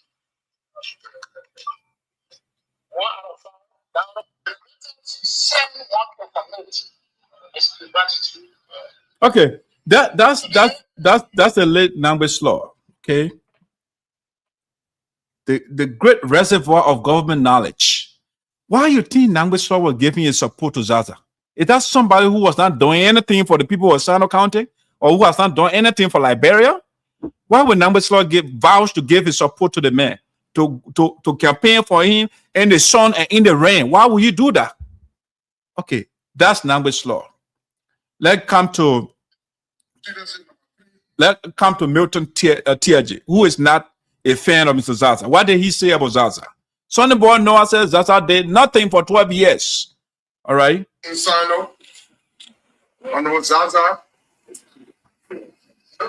Before Zaza became a representative, there was no high school outside of Greenville. And through his work, we have a high school in Dwaza. And I want to thank him for such a brilliant piece of work in our county. Wow. Leadership number 3 in Sinoe, Honorable Zaza. Before Zaza became a representative, there was no high school outside of Greenville. And through his work, we have a high school in Dwaza. Okay, that's Milton Tiaji, who is not a fan of Zaza. Mr. Zaza built the first high school outside Greenville, the capital city. The people, you have to go to Greenville to get a high school education. The man said, no, this is not fair. So he was able to establish the first high school, government high school outside the capital city. Okay, Milton reported that to you. Then listen to Senator Chie, the current senator of Sinoe County. What did he say? And then something gets recalled to me. Say, do that to the honor of Honorable Zaza. Yes. And so, because Zaza initiated this district, he made sure that Seacon had a district. And he was the one who drafted the law that made Seacon district a statute district today. And so I've decided as a friend also, even in 2020, they challenged all odds. They did everything. Say, Senator Chair, since you've been here, I didn't know you before. But since you've been here, from 2019, I got to know you to be a very good person. And on the caucus, I relate to you more than anybody else. Friendship we have built over time, I respect that. So 2020, when 2020 came, he said, Senator, I will support you. I know he came here to you people, one of what it is. Defy the odds, defy the tribal divide, and say, I will support Senator Chair. Came to make that case to you people. So I also want to appreciate him in a special manner. I also want to appreciate on your behalf for taking the initiative to make sure that and then something gets occurred to me. Okay, that's Senator Chie. That's Senator Chie. And then something gets occurred. All right, so that's Senator Chie about to build a structure in District number 3 in honor of Honorable Zaza. Why? Is that somebody who did nothing? That people will build building and name the building after the president? Is that who will ever build a structure and name it after Sonnyboy Noah? Who gonna do that? Who is in their right mind to will build a structure and put Sonnyboy Noah name on it besides Sonnyboy Noah, putting his face on all those rotten buses that he's sharing all over the place? Patrick, before I go ahead, let me get your thought first because I got a lot of thought to share. What do you make of Sonnyboy Noah, who was sent to school by Mr. Zaza, and Noah now saying he did nothing for 12 years? So, the attack on Zaza, it's not politics. It's not politics. It's not propaganda. It's just deliberate rudeness. It is deliberate disrespect. Look, if anybody would vilify on Zaza or speak ill of on Zaza, it should not be known nor his voice. And what is even baffling? What is even baffling is the fact that it is known who is either doing it or supporting it. My question to the guys is that they are not intellectually strong to withstand somebody who attacks them. Ah. Somebody attacks no one. You don't attack the person, or somebody attacks mountain, or attacks whatever, or attacks the office, and that person can be attacked directly. You don't have the intellectual power to do so. So it should not be Honorable Zaza. It should not be Honorable Noam, vilifying, denigrating, or bad-mouthing Honorable Zaza. Cities that are Sinoe, I think he's following this. I think he's following the last podcast. Cities that are Sinoe and Noam, among other young men, were the ones who led our Zaza's media team. I think in 2017, Zamat, they call it Zamat, Z-A-R-M-A-T, some kind of agony they gave it, but I remember very well. It was either Zamat or some kind of name they gave it. I think Zada Sinoe played a very pivotal role on that team. I think Alain Noah was the head of that team. Okay. For such re-election. Zaza practically, as they call it, provided sponsorship to North education. It was Zaza's goodwill. Patrick, let me just tell the viewers, we'll take your calls shortly. I see a couple of people calling. Yeah, just end your talk. Maybe we'll take some calls and see what they have to say. But go ahead, Patrick. Yeah, okay. Yeah. So no matter the politics, in fact, the reason why no one won 2017 elections was because of Honorable Zaza. Yeah. It was because of Honorable Zaza that he won the election. Because Honorable Zaza, in everything he did, he refused to do one thing because of no one. He refused to do one thing. And that thing he refused to do was to converse. For any candidate. All right? Yes. Honorable Zaza refused to converse for any candidate. He only campaigned for himself. And which the people were in selecting their representative. If Zaza has stood in Sawaya Town, stood in Pelokon, stood in Vubadi, he has stood at Map 48. How they call it, a lot big town in Sincon. Planable.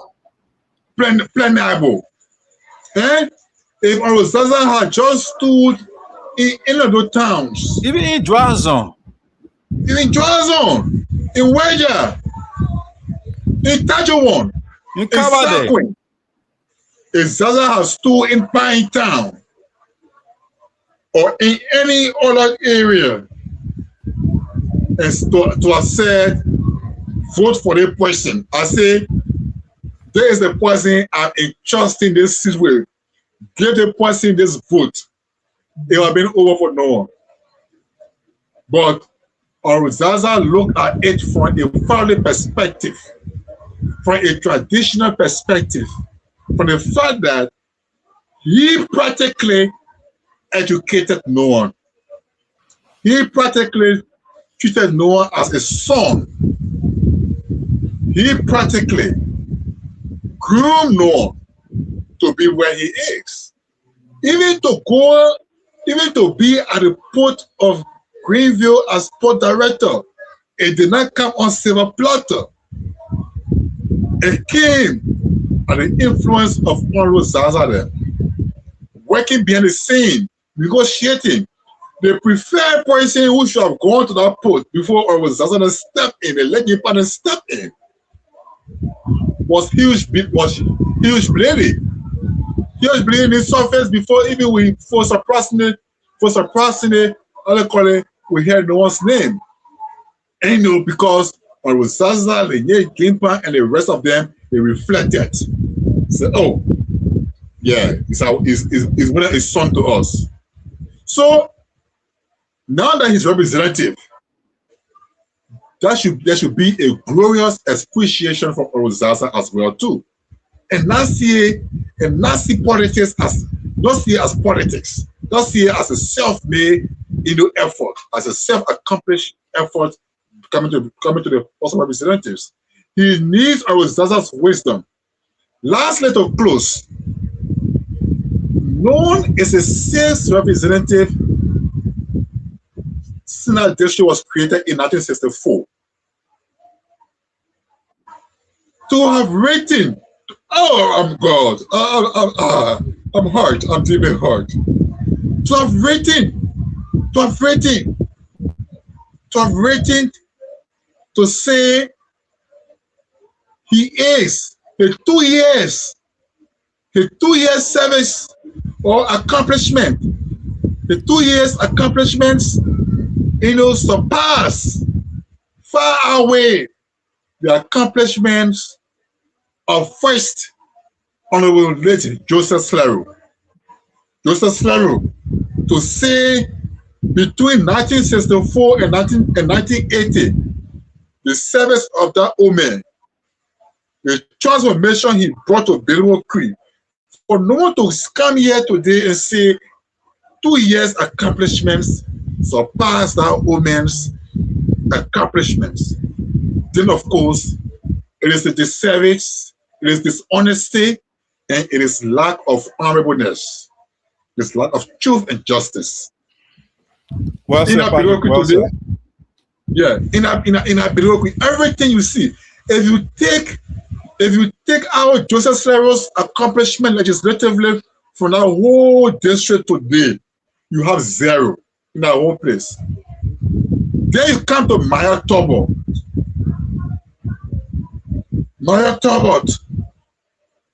Then Darlington Tier, maybe he didn't do well because our Taylor man, because Taylor didn't do anything.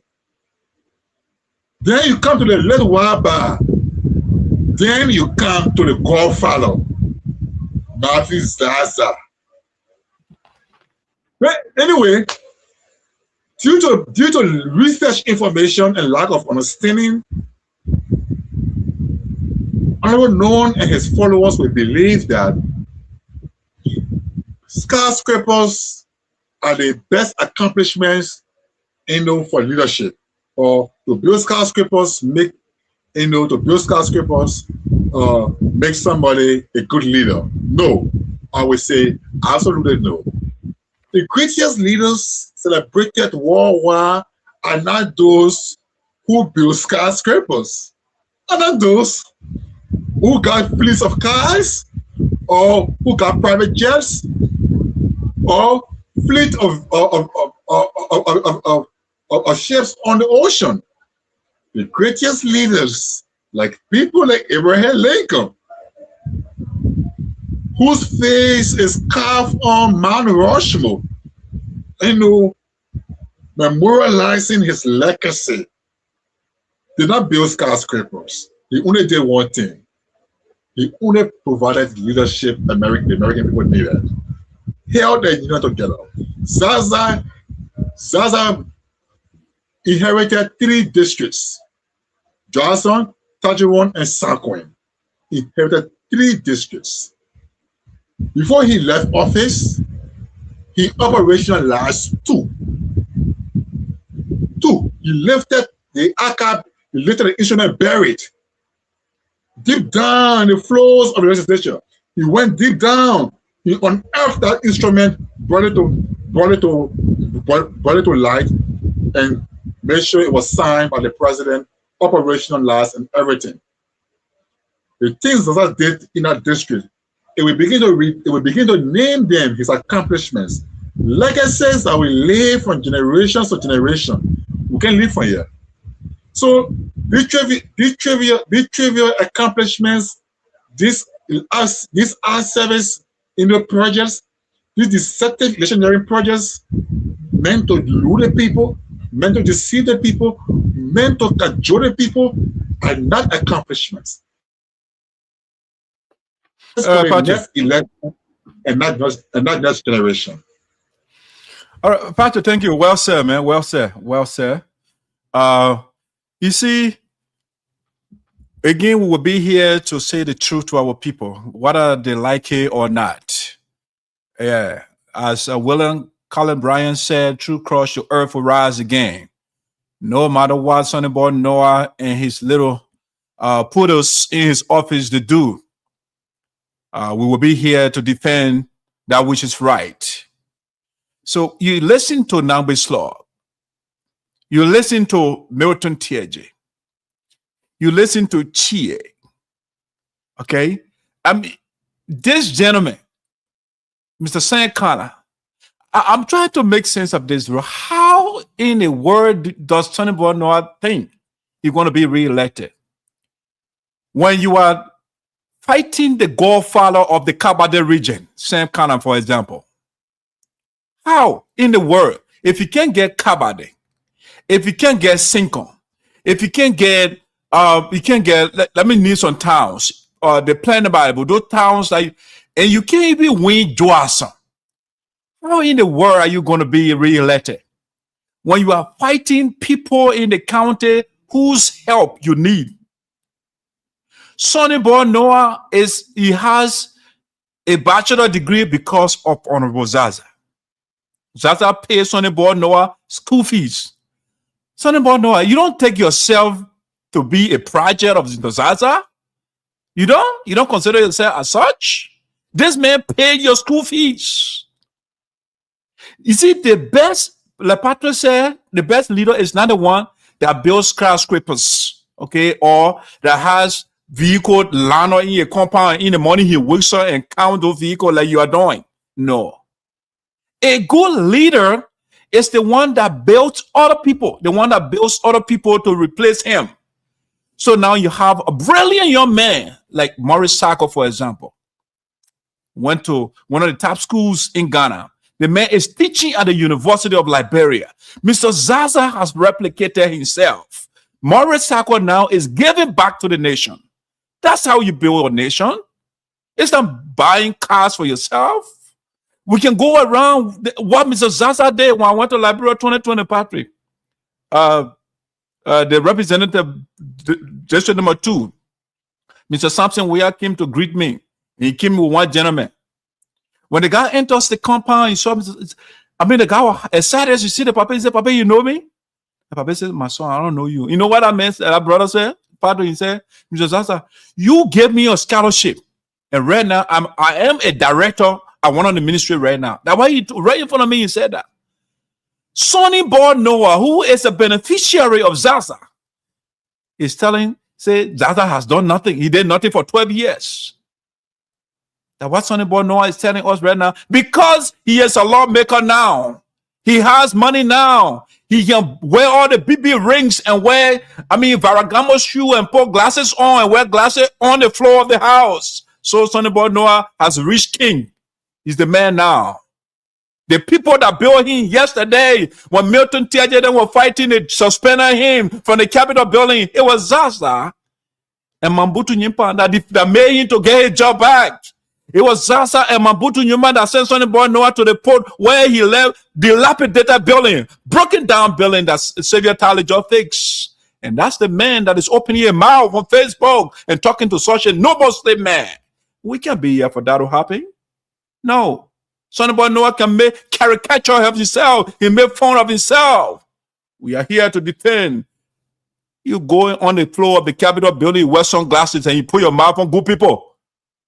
And you expect us to be quiet. Oh, no. The biblical philosophy will not obtain when I'm here. You will not turn the equation upside down while I'm around here. Okay? So, we like Patrick, you said, we can't go all to the legacy of Mr. Zaza. I mean, it's hard to recount in total. The man, all the schools, buildings, like the multilateral in Sinoe County that were destroyed, during the war. Zaza, through his effort, when you are deputy minister of education, they kind of refurbish all those schools. I don't know, thousands of student scholarships. Some of them, he doesn't know them. Once you go there, you want to go to school. That's the best way you can build people. You can build a country. And then go buy cars for yourself and you work out, you put more on good people. Yeah, so 2029, go to Pine Town and go meet St. Colin there and see whether you get vote there. And you call it the man that witchcraft, the man that he bluffing in the darkness. Go to Pine Town 2029 and go run campaign there. You see that's the time we the elders, the traditional people, and you can bluff during the day. Those are us that defend the elders and the ancestors. Will tell the people. This boy is on Facebook and say, how about with you? Or what Dalia?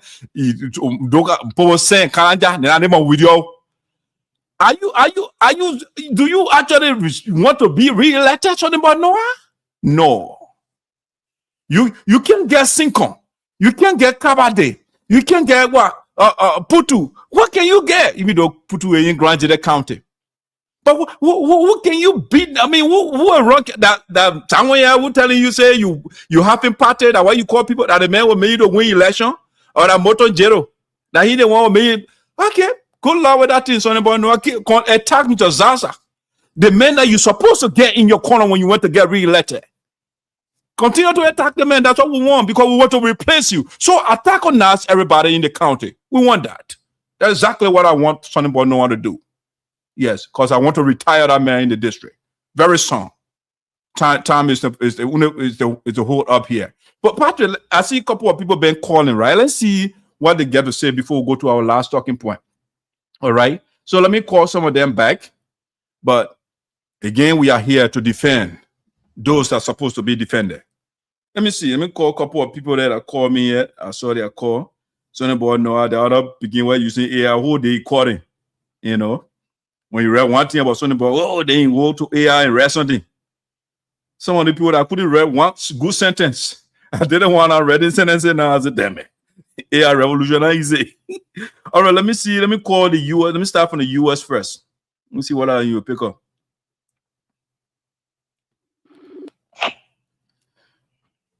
Hey, Mr. Carla. Yeah, how you doing? I'm well, thank you. Did you call the show? Yeah, I call you. And your historian over there, Patrick. Yeah, you see, for me, sometimes the democracy is giving a hard time. So Mr. Carla, before you go there, because they got a bunch of Carlos, so I want you to properly introduce yourself so they can know the kind of Carla that is talking. Oh, okay. I'm Evangelist James Shepard Carlo, a man of God. Sometimes things are going on. And where are you joining us from? From the state of Washington, Spokane, Washington, Okay, thank you. Which is about 3 hours. You are ahead of us 3 hours anyway. In Liberia, people are doing 7 hours. So, you see, I was reading some disturbing information on social media, which is not good for our community, especially Sinoe County, we have been listening to some of these things during the time of TAG.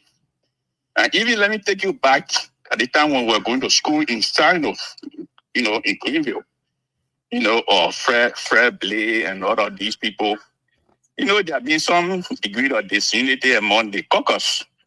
And we thought that things would have been okay at this present time. But I don't know what is giving the people hard time, But I want to briefly comment on what is going on. I don't know what happened really for Honorable Noah to just talk to Honorable Zaza, the former, let's say our father anyway, and former representative of District number 3 in Sinoe County. My observation, as far as I'm concerned, Honorable Zaza and Honorable Noah did not go into the election, in the district.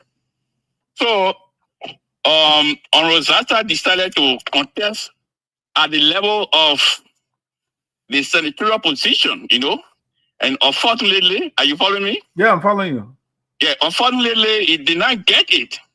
So I don't know where the rigmarole or the conflict is coming from, because if he had contested against or no, and unfortunately there was no way for him.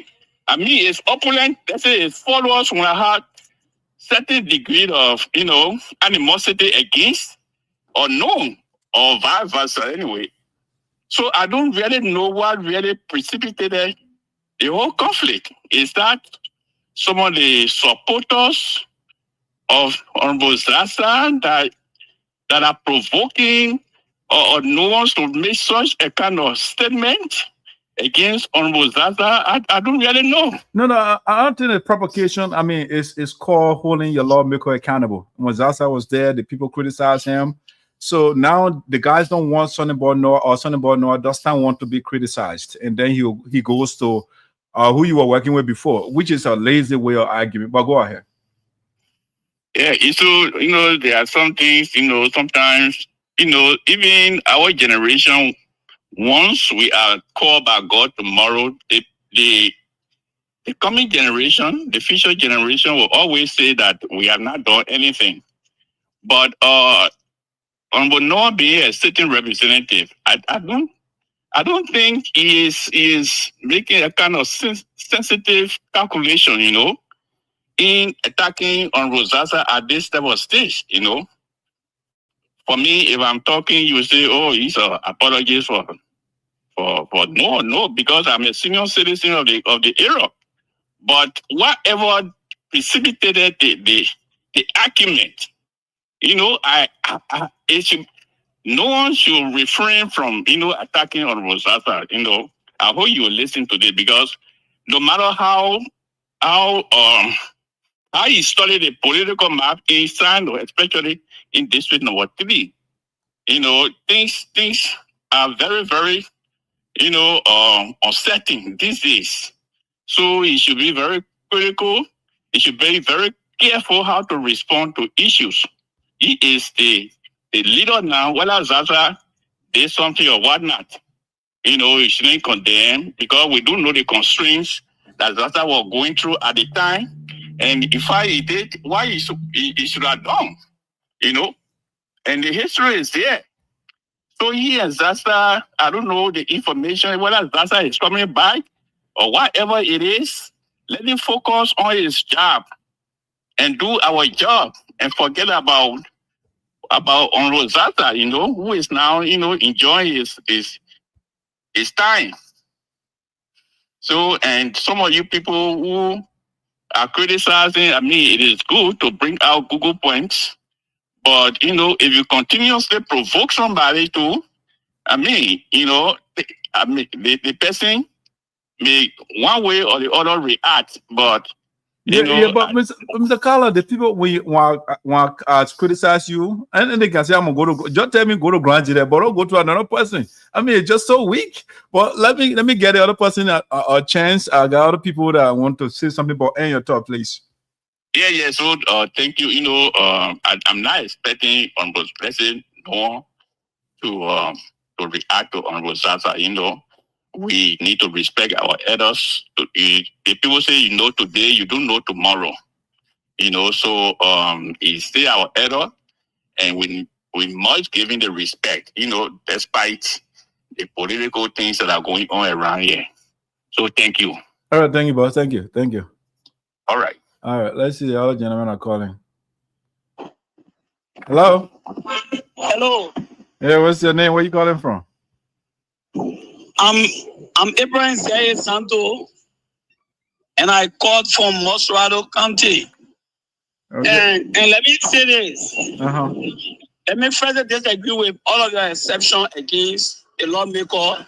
And let me inform you that all of what you have said, it is unrealistic. They are all misguided and lacks the basic understanding of the way forward of our district.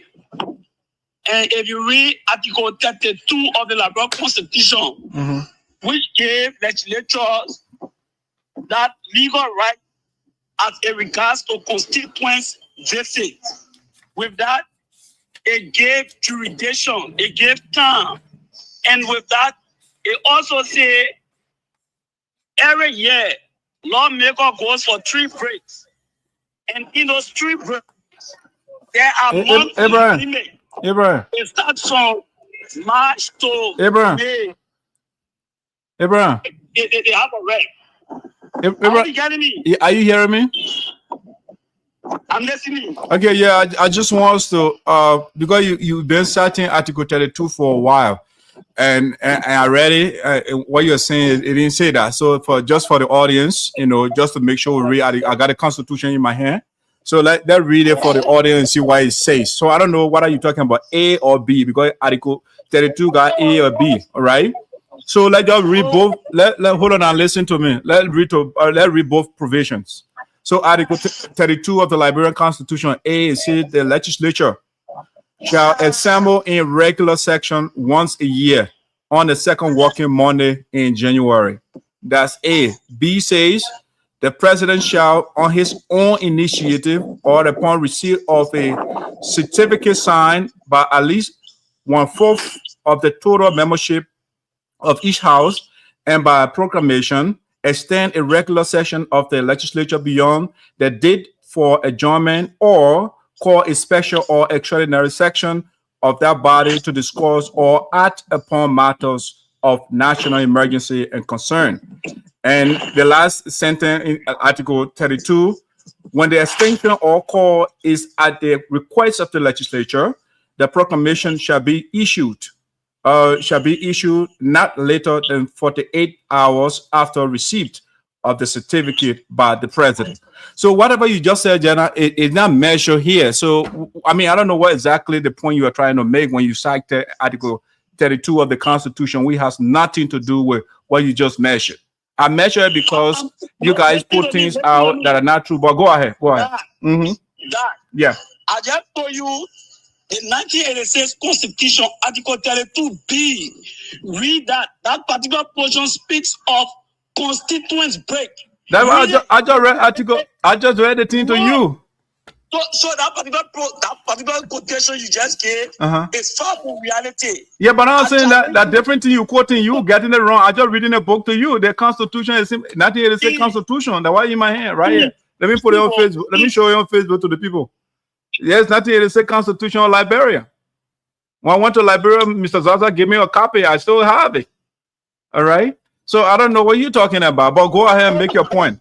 Yeah. So yeah, it is. And as I said to you, in that particular provision of Article 32B, it gives a specific time for a lawmaker. Abraham, start citing Article 32B because it's not. I'll read it again. Article 32B, it says, the president shall, on his own initiative or upon receipt of a certificate signed by at least 1/4 of the total member of each house, and by proclamation extend a regular section of the legislature beyond the date. And let me say this, let the public do their own research. But I'm reading the book and you give me opinion, so I don't know who is saying the truth. Understand that. And they will understand what actually I have said. Okay, let's go to the next one. What are you trying to say? Because at that point you're making it wrong. In that constituents, they say, if they not only specify meetings or report, it speaks of engagement. Constituents engagement meaning you have door-to-door conversation with the people, what they face, what are those challenges. How Sonnyboy know I done that? How Sonnyboy know I done that? Yes, you have done it countless times. Where? Countless times. Going for a birthday party and call party? Okay. For the sake of a misguided argument, let us agree. Let us agree that on his birthday party, was there engagement with his people? Was there meeting call for? Yes. Was there conversation with his people? Oh yes. Oh, when people hold on, Abraham, hold on now. Abraham, hold on. So when you hold on, Abraham, when I call party and I call you, I provide liquor for you. At that point, you can do legislative discussion with the people. When everybody's drunk? The constituent visit, it is not only restricted to legislative conversation. No, it's not so. So when you go dedicate your house, you call people, then a constituency visit you're doing. That the first thing you need to understand, project, like hospital you consistently speak of, it is not in the purview of a legislator. How much did Noah put in the budget for that? So it is Noah should have placed that in the budget or those institutional who that is directed. Who allocated the budget? Who allocated the budget? You see, that is the misinformation he continues to parade with. That is the reason some of that the legislature can make the budget or that the executive can make the budget. No, so here it is. Yeah, it is. Let us come back to legislative function or come out of service. Maybe unfortunately you were unable to sit in service class or classes.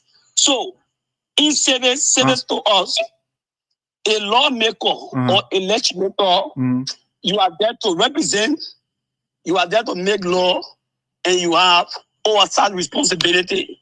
What does it mean to provide oversight? Pardon me? What does it mean to provide oversight? So in oversight is where when the executive branch of government is unable to condition roads, to build hospital, to provide the basic needs for our people, it is upon a representative to ensure that those things are observed. One lad call executive member for a meeting. Yeah. So that means you haven't been following the laws of legislature in Liberia. No, closely I've been following. If you have followed, so then your argument wouldn't have gone where it is. Because Honorable Noah has been one of the flow fighters in Liberia. Follow those video footage. You will see how Honorable Noah has been fighting to ensure that. Santo, do you know what a budget is? That. So the first thing, the first thing I've killed the argument of. No, you are not killing anything. You are not killing anything. What is a budget for a country? You are not following it.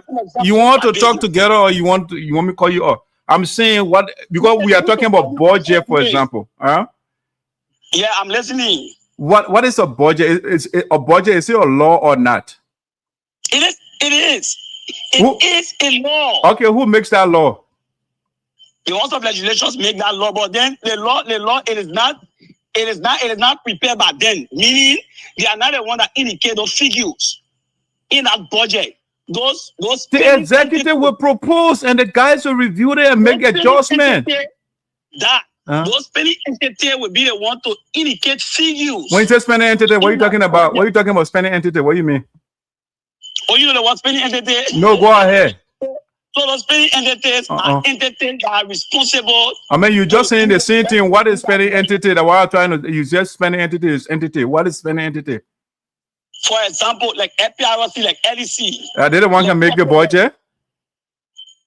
Oh, I mean, are you not aware? LPRC doesn't make the budget. Okay, man. Good luck with that thing with LPRC making budget. Of the budget, the portion of the budget they presented directly to the finance minister, and the finance minister will submit the budget for concurrent. I'll talk to you later. Let me get the next person. You are talking something different. I don't know what you're talking about. Start lying to the people. Let me get the next person on. You can't talk about LPRC making budget or whatever you call it. Let me get O'Hara.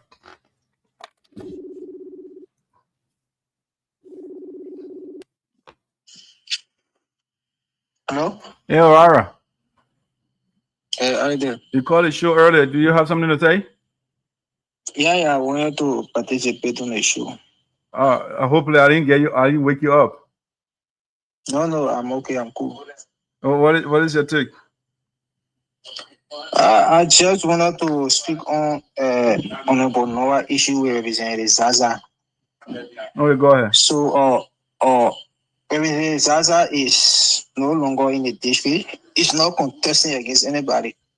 However, as an elderly man, a well-respected former leader of the county, we all believe that he deserves to be accorded all respect as a father, an honorable man, one of those people that the district look up to.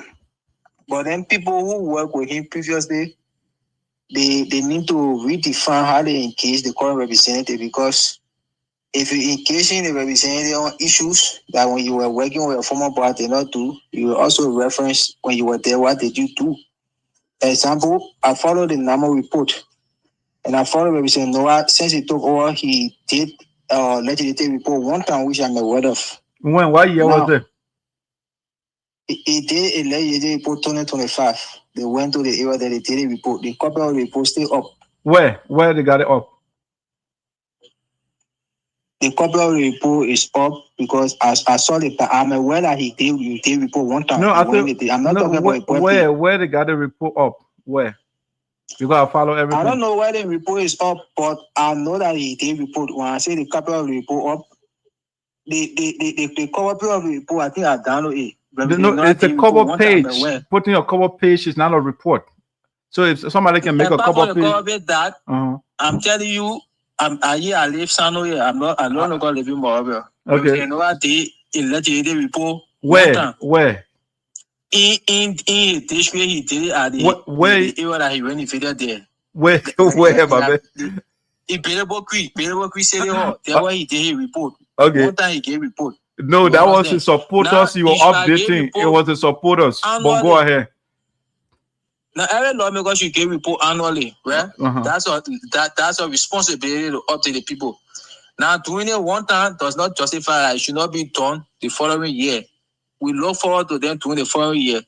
But my question to other people who criticize about Noah that are working with the former lawmaker, the former lawmaker spent 12 hours giving a single report, not a day. So they should keep quiet and allow other people to criticize the man. Because when you were there, you were working, things that you did not do, you have no idea of doing. If somebody trying to beg you, O'Hara, hold on a second. O'Hara, hold on a second. Let me follow your argument. So if you were somewhere before, right? Yeah. And people were breaking things down, and there I come there, and people are still breaking things down, and people talk about it, and you say, "Oh, why are you talking about?" Because people are breaking it when I came, and people are still breaking. So you shouldn't fix it. That's what you're saying. So you got to be referencing the other people. That in politics there is something called moral rectitude. Okay. When you were there, you saw things you have no idea of doing, even though you have idea of doing it, but it's necessary not to do it. If somebody is there trying to, what you got deeming necessary? But the man is not doing it. So why you say they shouldn't talk about it? No, the man is doing it. The man did report once. Noah only reported to his supporters. He has not made a. That's why I ask you where is the report, and you can't tell me where it is because you did not make a report. I told the man did a report. I do not work with Noah. I know I'm okay, man. I'm telling you that O'Hara, you are on cutting your own argument, right? You don't work with Noah.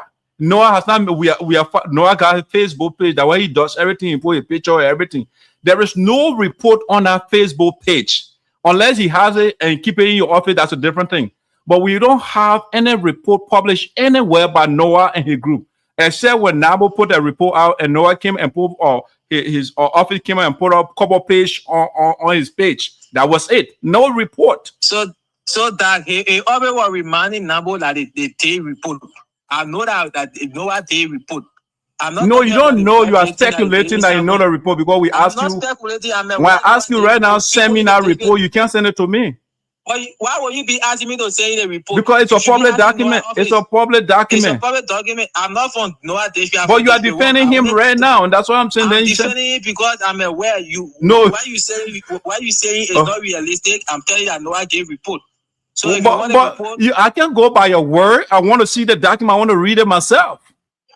So if you wanted to read the document yourself, why didn't you read his office? I don't have to write Sonnyboy Noah office for a report that belongs to me. Or it's a public document. It not belong to you, that. It's a public document. Noah reported to the district, right? No, he did not. He reported to his supporter when he went on thank you tour. That's what he did. He did not make any legislative report.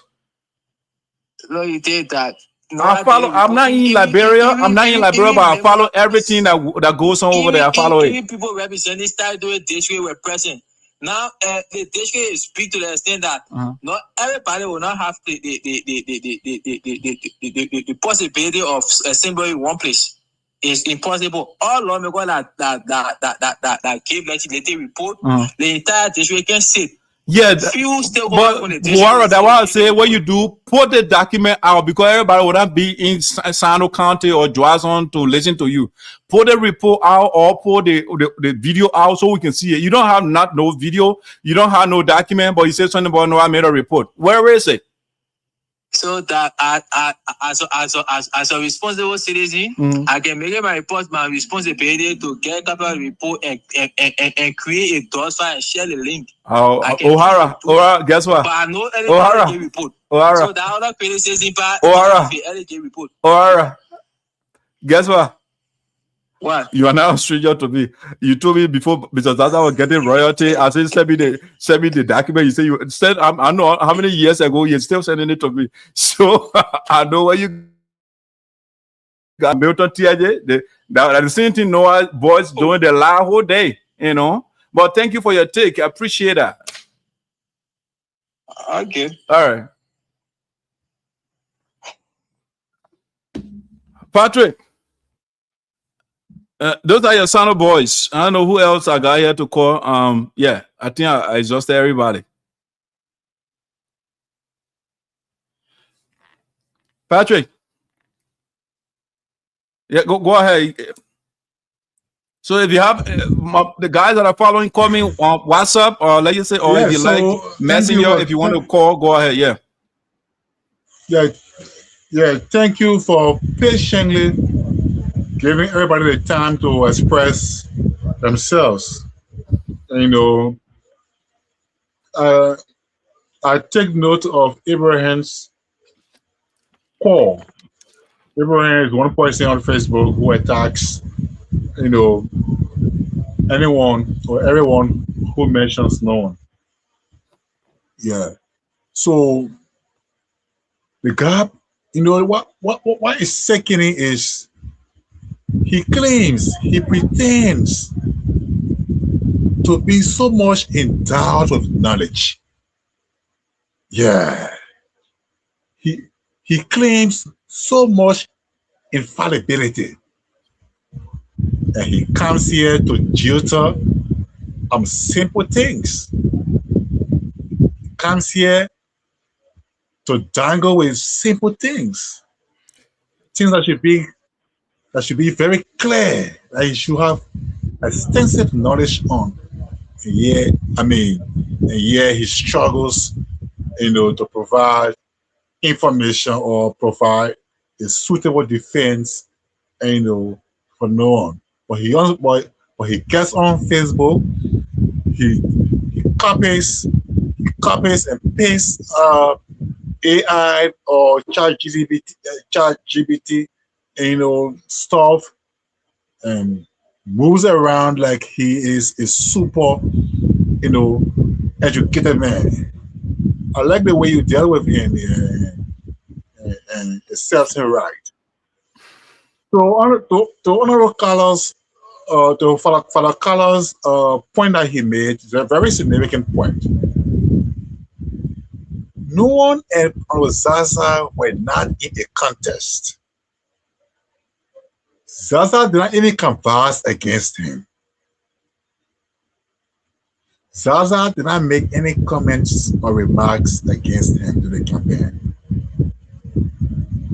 Zaza has not even come publicly to say anything against him since he took office. Transfer aggression is a weak tool in intellectual warfare. And yet, of course, we are also reminded by Socrates. We can't forget the teachings of Socrates and other great philosophers. Socrates reminds us that when a debate is lost, when a debate is over, the only tool left with the loser is slander. In a tense intellectual warfare, the only tool a loser uses, or the only tool a loser resorts to, is slander.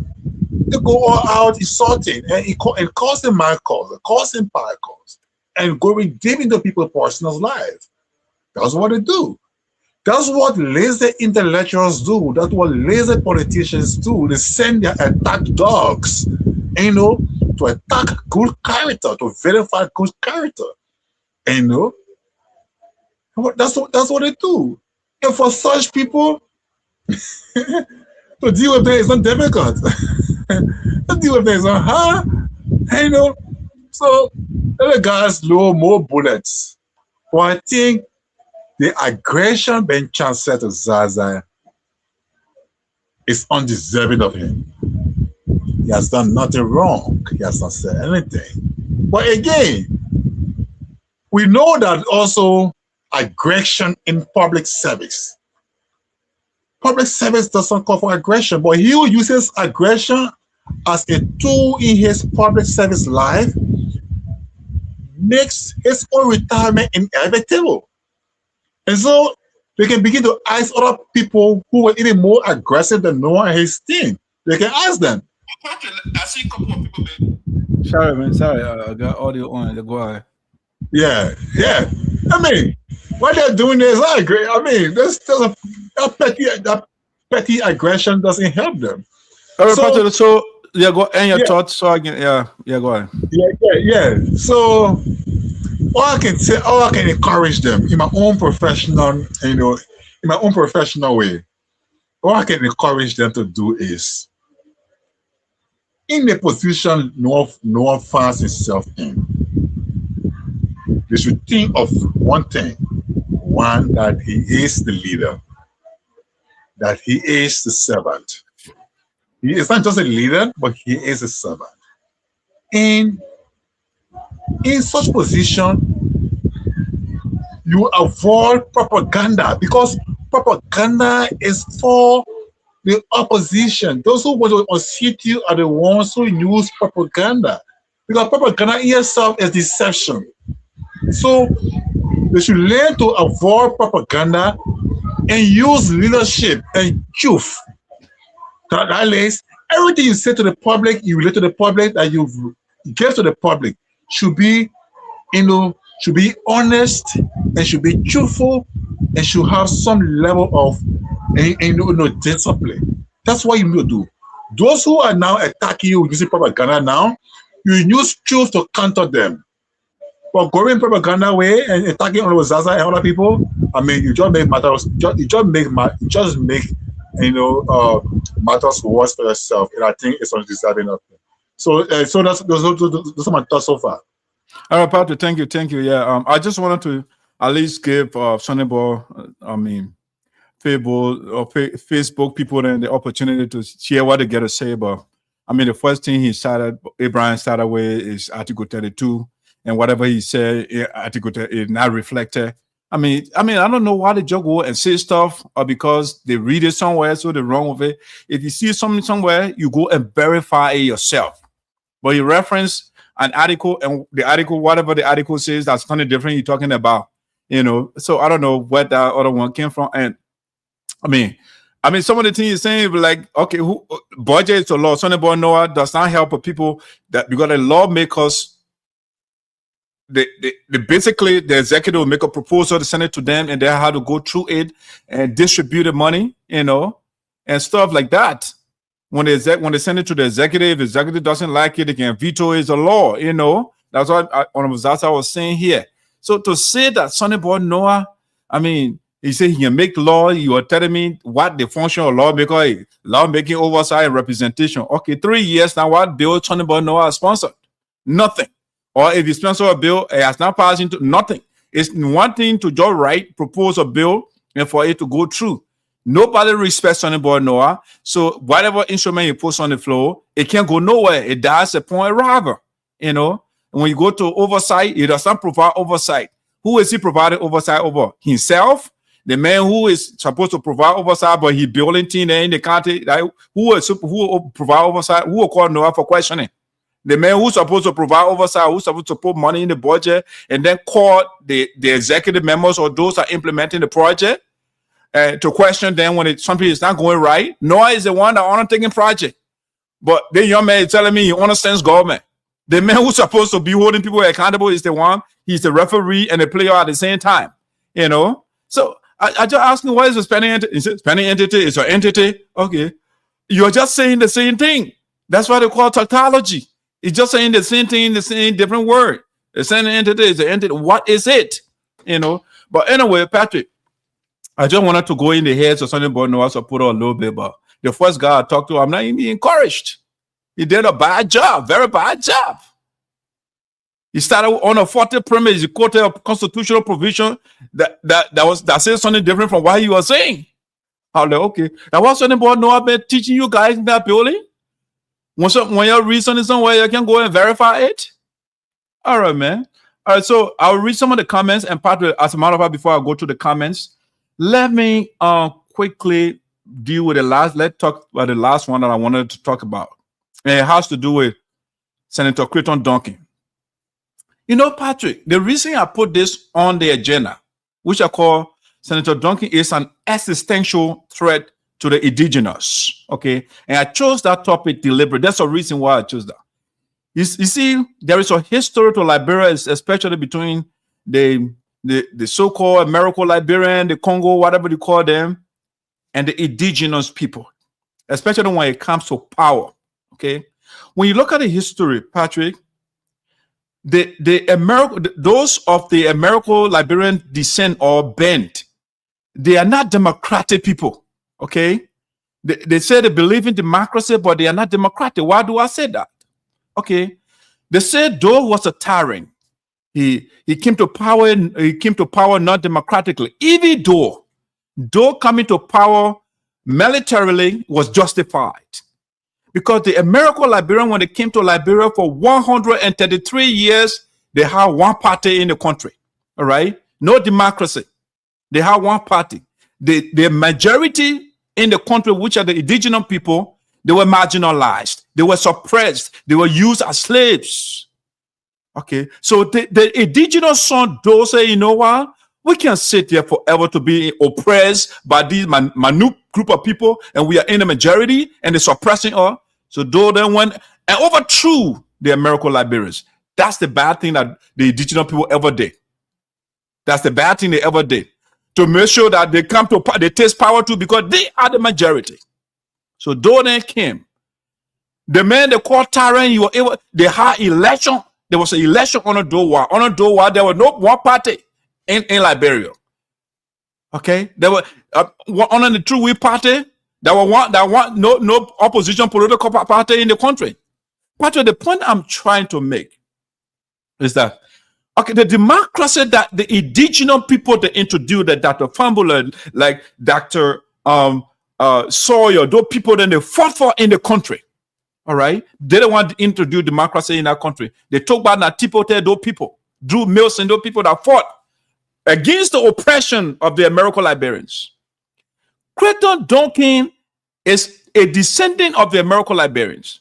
So when the democracy was introduced in the country, Charles Taylor, who was employed by Doba, an indigenous guy, Charles Taylor wanted to honor Mado when it brought a revolution in the country. As a matter of fact, Ellen Johnson Sirleaf too supported that revolution. Okay, she supported it. She wrote in your own book that child will be great. Gave Charles Taylor 10,000 United States dollars, even though Charles Taylor is not a Red Cross man. Okay, she gave that money to Charles Taylor. They waged war on the country because they could not take power democratically. So they brought war to the country. They murdered 250,000 people.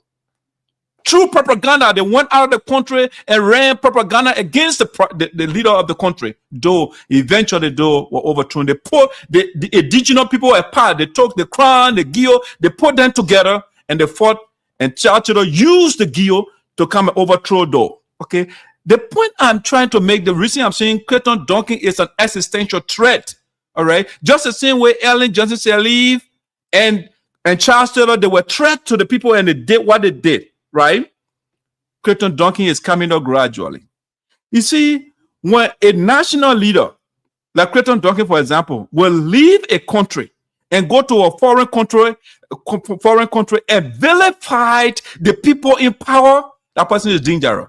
Clayton Duncan recently went to Rwanda. They invited him to Rwanda, the student there. For the guy to go there and start to preach.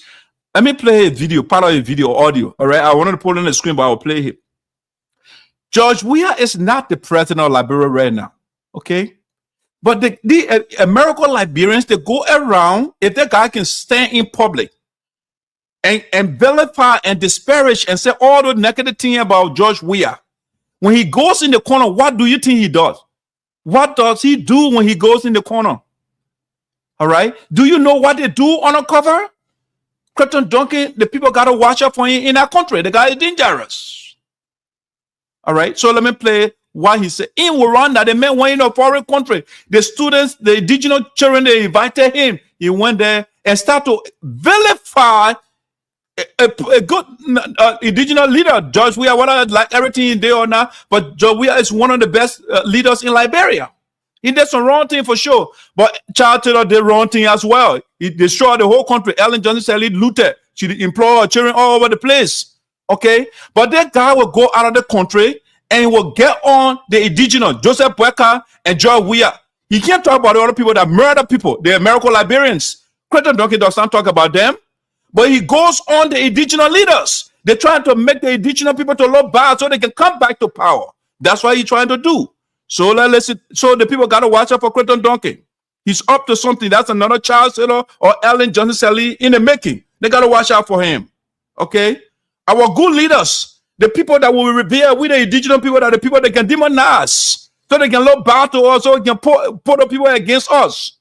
So let's listen to Clayton Duncan. Let's play. The guy who went, let me play the video before I go on him. The man looting from the place and he put him mouth on other people in foreign country. I would say you are a national leader, Patrick. America, the Democrat and the Republican, they can do their thing here. But you will not see them men leave the country and go talk about their friend out of the country. No, they will not do it.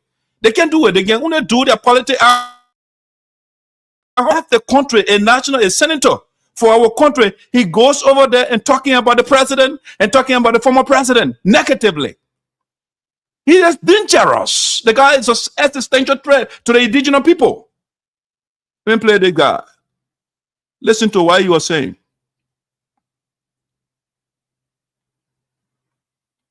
Let me play the video here. Give me a second. Here's Clayton Duncan talking in Rwanda.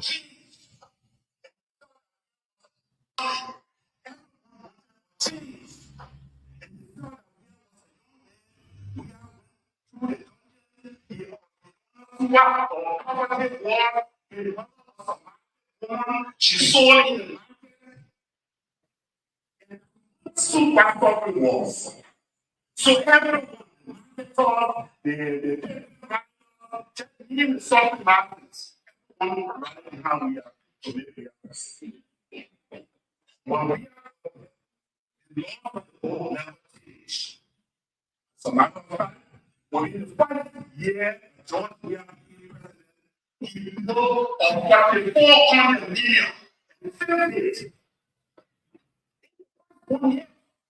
After the 6th year, he know the first 1 year when we completed for himself.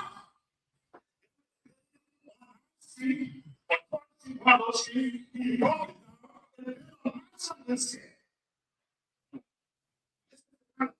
it for even some of the students, the more than one, when unlawful for a lawmaker to participate in the country in full conflict of interest. When it's calculated, it's not about who are in the high position of the country who can afford maybe 4 of us lawmakers who come together, put money together to invest in our own minerals and our own country, our own ground.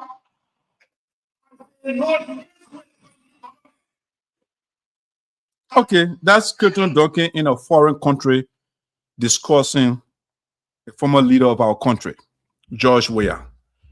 If you notice, he did not measure the looting that went on Ellen Johnson Sirleaf. He didn't say anything about it. If you notice, he did not say anything about the looting that went on a Charles Taylor. He didn't say anything about it. No, he wouldn't do that because those are American Liberians. So I just caught the video but he started with Joseph Boyka. Okay, so they want to shield the evil, the devilish deeds that they're in the country. But they take the indigenous people, they make them to look bad. They go out of the country and they say all sorts of things about them. All right. Okay, the man that is talking about George Weah, let's play another thing from him, right? The Creighton Duncan that said George Weah build mansions. Do I like it? No, I don't like it. But you are not a clean man. And number one, you shouldn't go to a foreign country when students call you and you go and demonize your national leaders, your former leaders. That's ridiculous. That's unpatriotic. You can't do that. You can do your politics at home, but you can go to a foreign country and you demonize Joseph Boyka, you demonize George Weah. But you're not talking about Ellen Johnson Sirleaf. You're not talking about all the American Liberians that led the country for 133 years that did nothing. He said nothing about them. But are the two indigenous presidents. So we have to watch out for Creighton Duncan.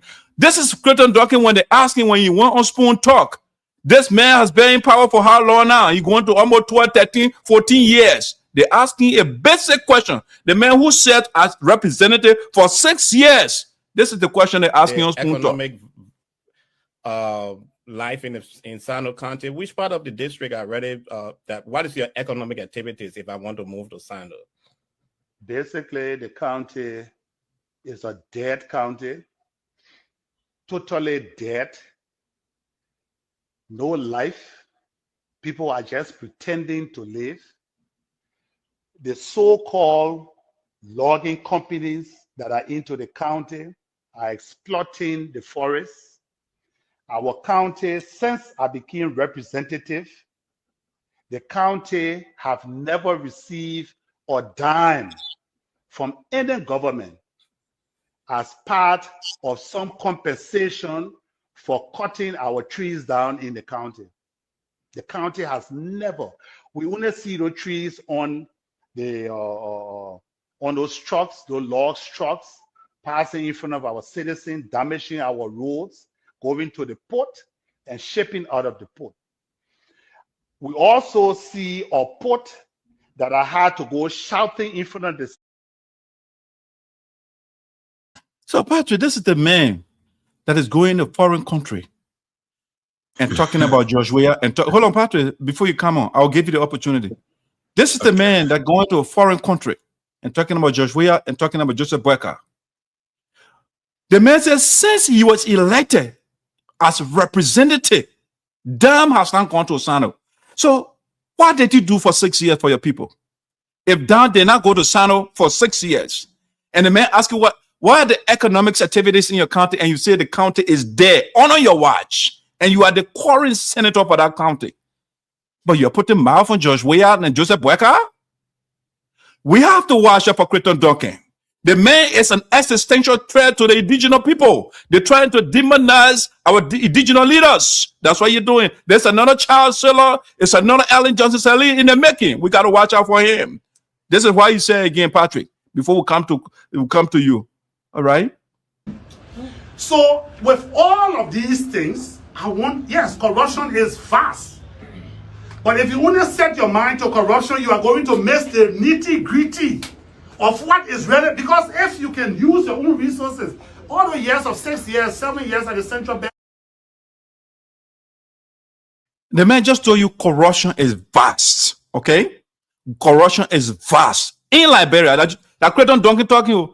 Corruption is vast. When something is vast, it's big, it's ginormous, it's ganganjuum. You can go on and use the other word, but he said it's vast. That's the word he chose. Listen to the other one from Creighton Duncan. Many times you think that we are so corrupt, we're eating all your money, so that's why your life is not changing.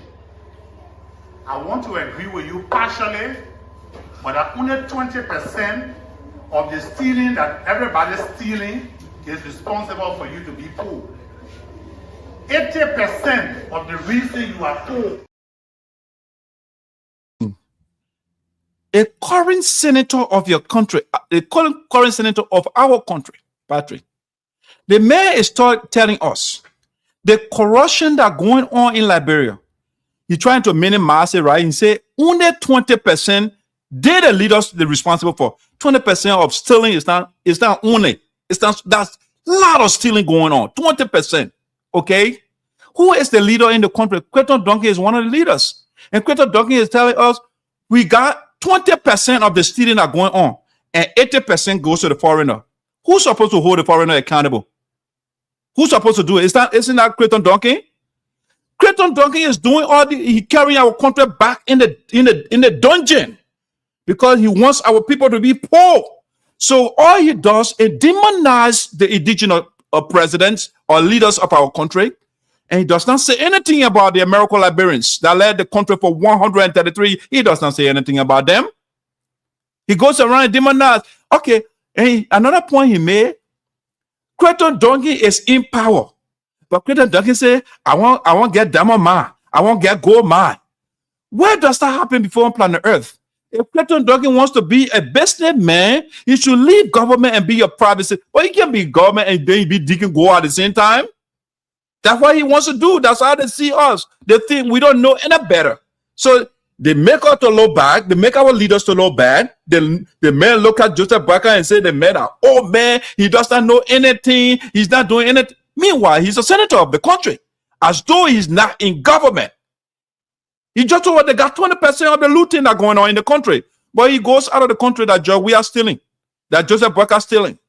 Those are the people we have. So we have to watch out for Creighton Duncan. It's another Ellen Johnson Sirleaf. It's another child setter in the making. We got to watch. We the indigenous people, when we gave in the platform again, Ellen was employing all children. Erin used to say Doe was nepotistic and all of that when she came to power, and she employed all children in the different ministries. That's what they do. They demonize us. And they come to do the very thing they spoke against yesterday. But Patrick, it's your turn.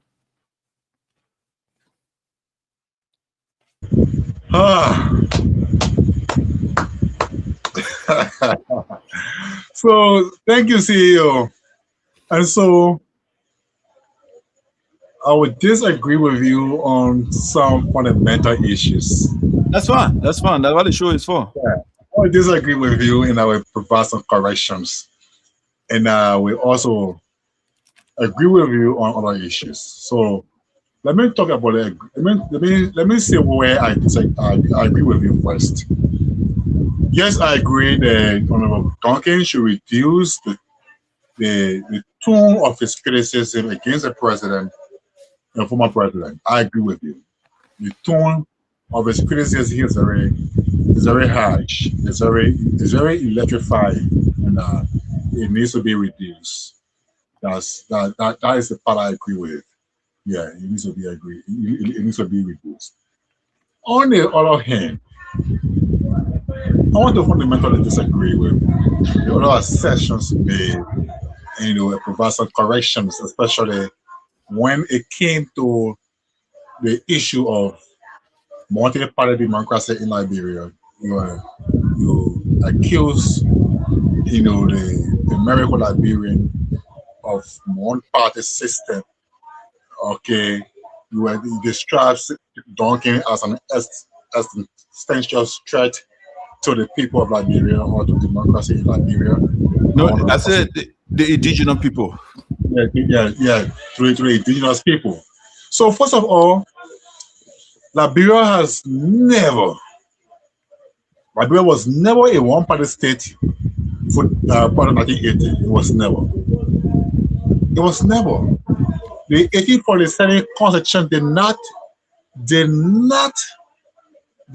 grant Liberia one-party state status. No, it did not say Liberia is declared an independent country. Party, while you're in touch, I hate to interrupt you, but please name the parties before 1847 or during 1847. The parties that were in Liberia. Please tell us. Good.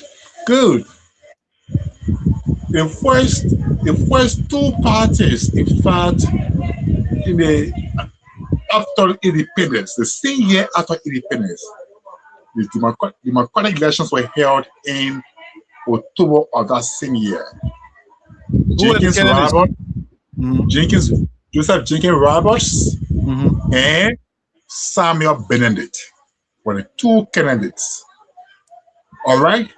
Samuel Benedict and Joseph Jenkins Roberts ran against each other. When Roberts won Benedict, he appointed Benedict his Chief Justice. Yes, the same way today people can contest against each other, then they give you power. Joseph Jenkins Roberts did that.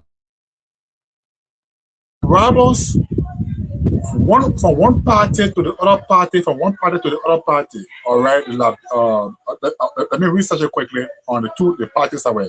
Yeah. So for one party, Roberts' party won when he left office. Stephen Allen Besson came succeeded him. Daniel B. Warner came in, and from one party to the other. In 1879 was the time the Chewy Party, having been established in 1869 following the toppling of Ejiro, the Chewy Party came to birth. That party, Roberts became a candidate again. Yeah, that was the party on which Robert came to power for the second time. When Roberts came to office for the second time using the Chewy Party, the Chewy Party lost again in the following election. It lost in the following elections for about 2 terms. And then it bounced back in 1878 elections, 1879, between that time, it bounced back. When that party bounced back, it strategized. It put everything in place. It did everything humanly possible after it bounced back. And from 1878, it only dominated elections against other parties. There was, besides the election of 1975, in which President Talbot, as an incumbent president, ran unopposed, and other few elections, in which Talbot also ran unopposed, the Chewy Party only dominated against other parties that contested against it. For instance, in 1955, the late D2, how they call him, Coleman Barkley, all these people were candidates against Talbot in 1955. The Chewy Party went and beat them all. So the Chewy Party, Liberia was never a one-party state. The progressives created this scheme. There's this business charge against the American Liberians to say Liberia was a one-party state, as a justification for what they did to this country. That one correction. That's one correction. 2, Honorable Duncan himself is a native. So there is no way he can be a threat to native. Besides that, Honorable Duncan himself was part and parcel of the struggle against this American Liberian dominance. So how can we in this ancient time call the son of Sarah Clark is a Congo man? Even how can we just out of the blue sky call the son of a native woman? Right there, for example, a Saba woman for in fact to be Pacific. How can we today come right here and say he is a Congo man, is a threat to just people? Do you know Dew Mason? Do you know Dew Mason? Of course, maybe I'll show you, may have heard of him. Dew Mason, people will see a Congo man. But ask about the progressive's record and see Drew Mason's role. A man who was born in a home who pa was the Congo man, father Congo man, born in a Congo Center man. Everything, education, Congo people. But when the time came for change, Drew Mason did not see himself as a Congo man. Okay? So the point I'm making here is that Duncan is not a threat to any native people. And besides that, why I agree with you that Ellen sponsored Taylor using the ACDL, that is the Association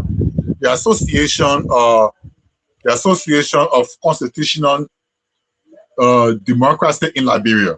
That was that group, that diaspora group that the Sawyer, the late Harry Greaves, and and the rest of them.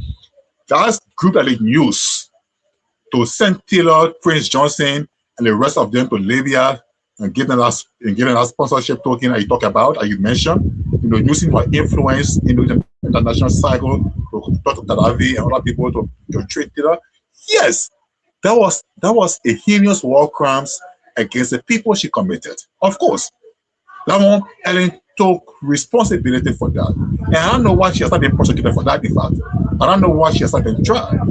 Now, to that point, so with respect to those things, I agree. And what happened? The Congo people, what they did to the indigenous in this country after the coup, the people only use their education to get back at the people. We killed them. We put 30 of them on the poll.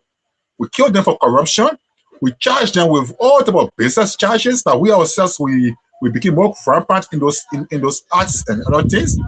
But the only thing they had to come back to bounce back at us was their education. We started falling in love with their daughters, their beautiful daughters. Can you imagine? I was a police guy, and later on I'm a soldier man now. I'm a master sergeant now. And I'm loving the Congo daughter. Of course. So those traps they set against us as native people was their education. And yes, and they got at us. They used it against us and they succeeded. Now we can't blame them for everything. The war is over. Everything is now in the past. Honorable Duncan, as a son of Sinoe, as one of the finest sons of the county, who has given almost everything back to the county. Everything. Honorable Duncan, everything. Look, that guy could have been in America somewhere enjoying himself. For everything he got, everything he has, he keeps giving back to Sinoe.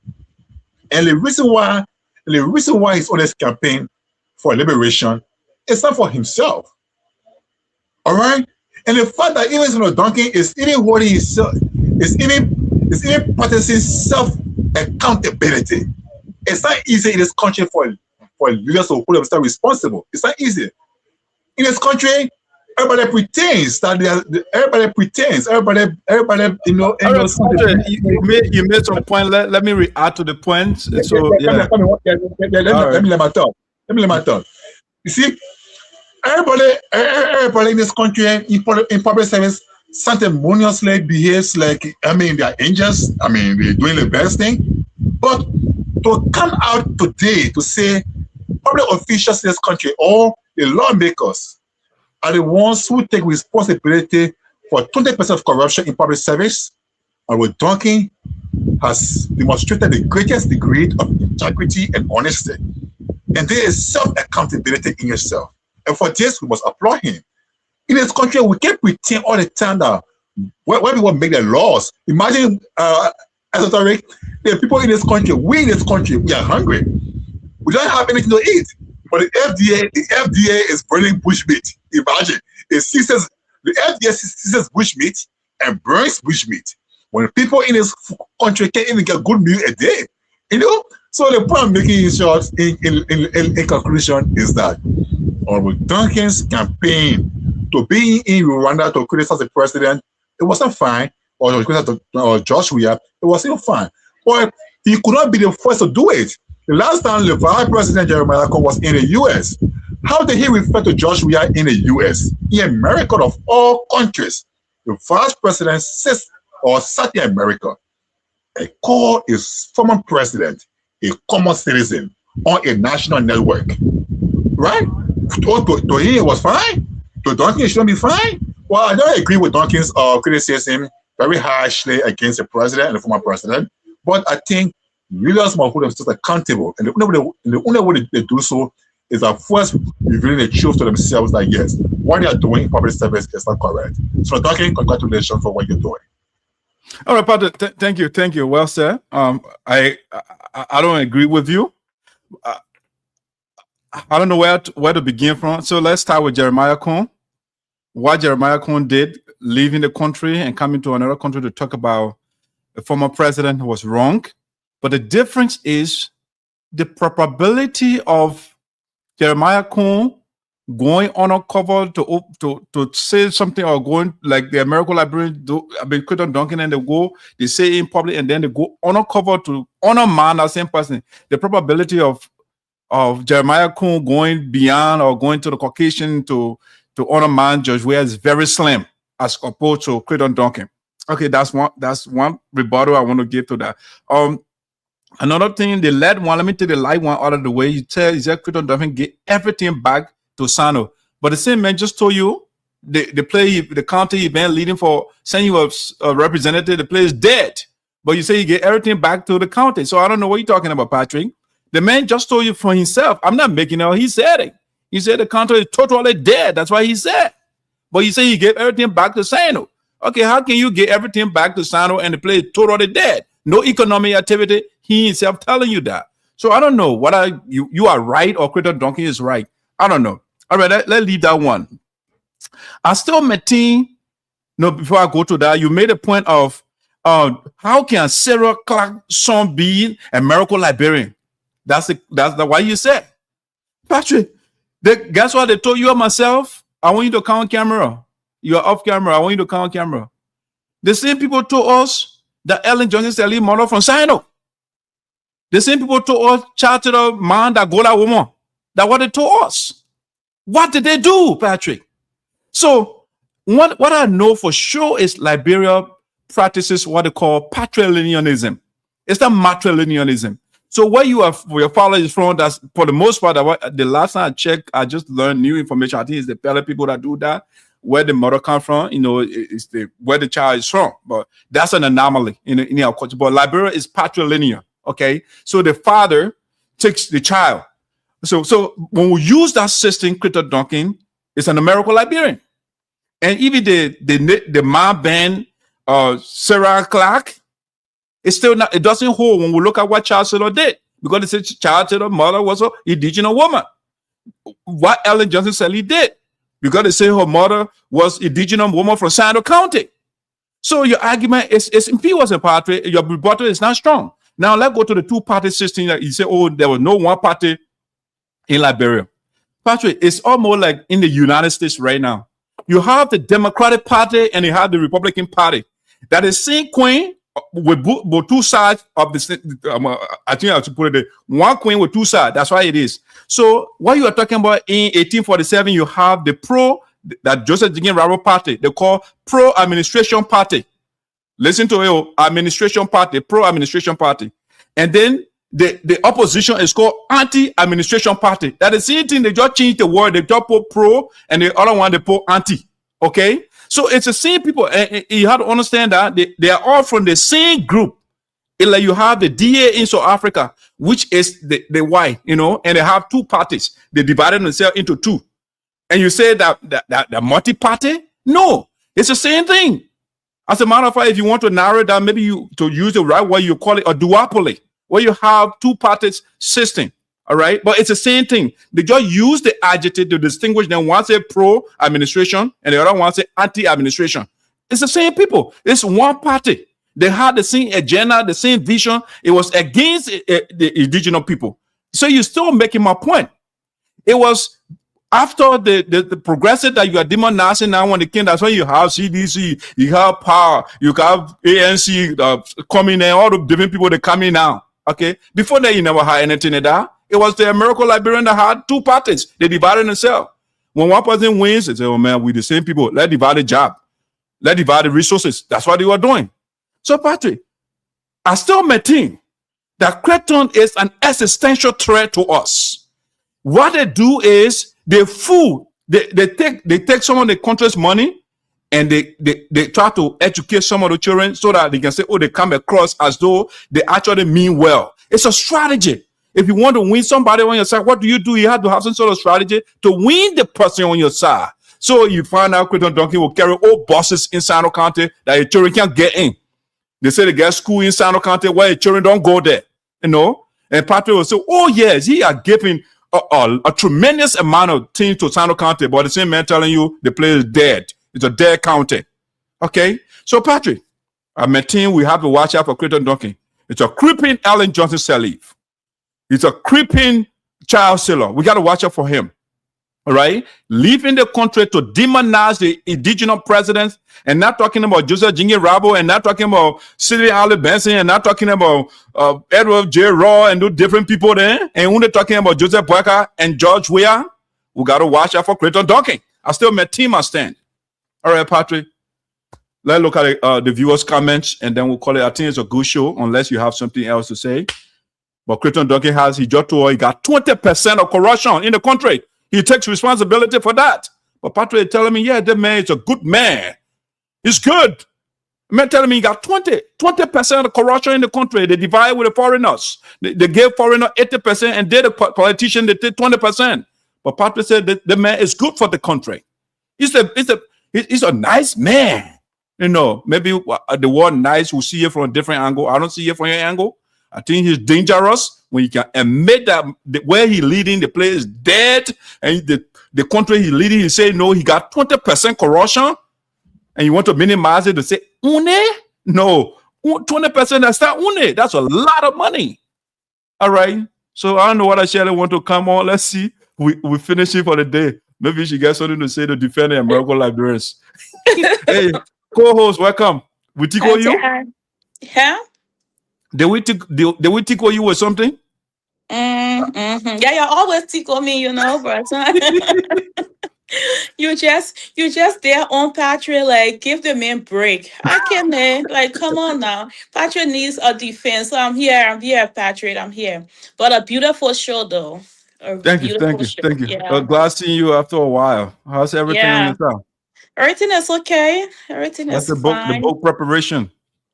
Good. Yeah. So, you know, I try to show my face because I'm going to be you guys to guest next week. I hope you made that announcement that I'm going to be on next week so you can give me hard time as well as a lot of questions. Because my book will be officially live on Amazon. The hard copy and the paper copy will be live on Amazon next week, Thursday. And you can go and purchase your book. Good thing though, I have a surprise for everyone next week, Thursday. So look forward to it. Everyone asking what? The whole people in America or on VOSD? America, you be America, you be in Africa. Once you have you have access to Amazon, you are offered a surprise next week, Thursday. You don't want to miss this show. Is that free surprise or is that free or not?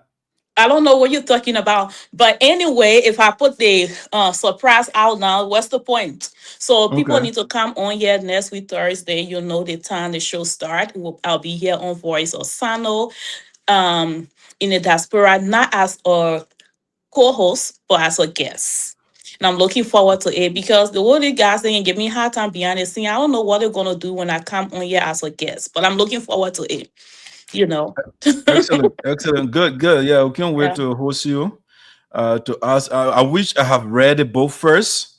Yeah. So yeah, but I will try to do some little research, read the reviews, and read the title, and try to get some critical question in there. Yeah, so I can. Yeah, that's the point. You know, I am so glad you didn't read the book first because you ain't get no critical question to ask. Yeah, but guess what? Guess what? You explain to us, and from your explanation, Patrick, our old journalists now, you'll create questions for you. I'll do the same thing, you know. Okay, so yeah, that's it, you know.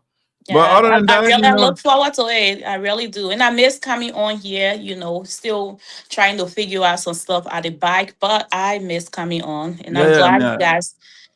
Yeah, I totally understand, man. You know, people stuff going on. You got business going on. You got school running. You know, it's hard, you know, to be multitasking like that. Yeah. Yeah, and I don't want to put a single mom part there, you know. Okay. Breaking news right there. Single mom. I mean, when somebody says single mom, I mean, you know what I'm saying? I know I don't want to say that all I want, so I will not say.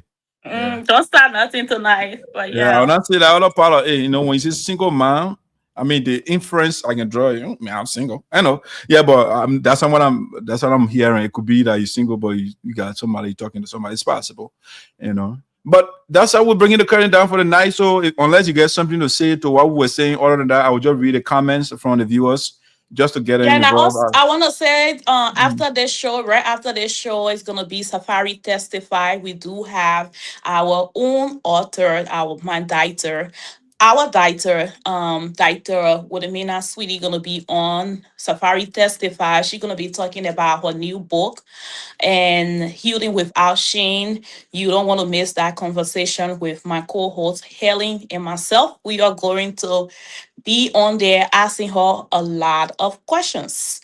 And the great thing is I had the opportunity to read a book, so I am super ready to ask her questions, but it is a good read. If you haven't done the honor of getting yourself a book, you want to do so, go on Amazon. Healing Without Shame is on there, and it is for a reasonable price. Also, it is a good read. So yeah. No. Thank you, Shelley. All right, so let's just give our viewers just read their comments, and then that's how. So I'll read one, part to read one, you read one. That's how we're gonna do it. The only thing I can't see it because I'm doing it from my phone. Oh, okay, that's fine then. Okay, cool. So I'll do the reading for you guys. So yeah, Prince said, "Doctor, you put the esoteric there with his man Patrick." Yeah, I demolished Patrick. Yes. That's what I came on for. That was But you didn't rescue the man though. You just came in. The man is demolished. It's okay. I'll be on next week. I thought you were gonna piece the man back together. I will help him next week. Okay, so we'll have say my man Patrick. You are looking good, man. What's up? All right, so that means I'm looking good. The other man, the man live. They're not looking good. Only Patrick looking good. Only Patrick looking good. It's okay. Yeah. 1 second. Oliver Smith, closely following you guys tonight from Zulu City, Grand County, Liberia. Thank you, buddy. We appreciate you. We got my man Zanto. Damn it, the guy that when they say the Mujahideen of Sonnyboy, know that the man. Yeah. That I meant to say that I think that you should understand that in terms of lawmaker, Honorable Jiba Noah, who has been voting for when the law is in the best interest of our people. And lastly, you are not a resident of District Number 3, and you don't have the right to vote. Why you reading it like that? Oh, but that's what about it. So stop the man pussy 14 and show voting here. Okay. All right, too much. So I have to text your opinion, buddy. I appreciate that. I have a District Number 3. When I was there, you were not born, my picking. When we were running that place, when we were going to Kabade, Shady Town, Boy Town, you want me keep going on? Normandie, I went there. Yeah, actually. Kabade, Kabade. Yeah. All right, so following closely from Greenville, Sinoe County. Good evening, Doctor. I put the esoteric. Okay, Shaki Tote. Thanks for following, buddy. Let's see. I'm following from Smith, following from Zulu City, Grand County. Your voice is encouraging to listen to Chief. Thank you. Oliver. Doctor, you put it esoteric. One person can make law, but two or third of the legislature. So you have to know and stop the mad and misguided propaganda against the lawmaker. Thank you for your opinion, buddy. Yeah, Zanto are doing a good job defending Sonnyboy. I feel bad that I don't get to read these comments because when you're reading it though, like no. Sonnyboy know his own life supported man over there, depending the man. You know what it means to go against Saint Kala. You finish. Good evening, Honorable Mavi Zaza. Okay, somebody there. It's Prince Weah. We got Brown. Brown said, Cumbry. We need to be careful of what we said on social media. History. Shelley's. Oh, let me bring her down. Our history will surely judge us one day. I don't know who he was referring to, but let's see. To be your evidence to support what you are saying. If you can provide the document, nothing you say is credible. Kojin said that. I think we're referring to O'Hara. Zasa said no, legislature does not make up approved budgets of the corporation, but their boss. There you go. He also said budget is the law, sir. And the current legislative breaks were enacted by the 54th legislature using Article 38 as the basis. Okay, maybe that's why you meant to say earlier and you said 32. Clara Marlin, following Dax, how you put attention following, buddy? Can you outline a few of those things that on Zaza Day? On Zaza, how plethora of students that he academically sponsored. You know, a lot of them. I just give you one example. The man is a professor now at the University of Liberia. Maurice Sacco, for example. I can go on. The other guy, I don't want to call name. He works for Equus. I can go on in the name team. He built the Pine Town administrative building. He built the elementary school in Vubadi. He built the first high school outside of Greenfield in Dwazon. You want me to keep going?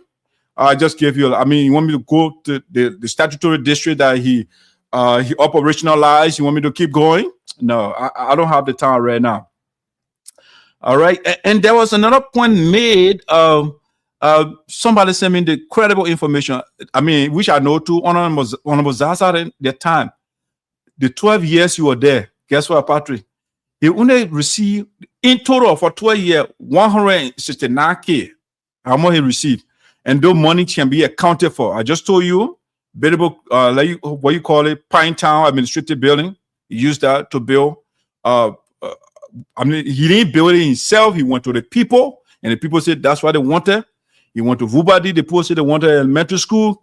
I mean, other thing, the high school. I mean, so the man just used less than, 200,000 in 12 years. All right, and then in 2 years, Sonnyboy Noah, they have gotten at least 200K. And Noah has not made any report to us.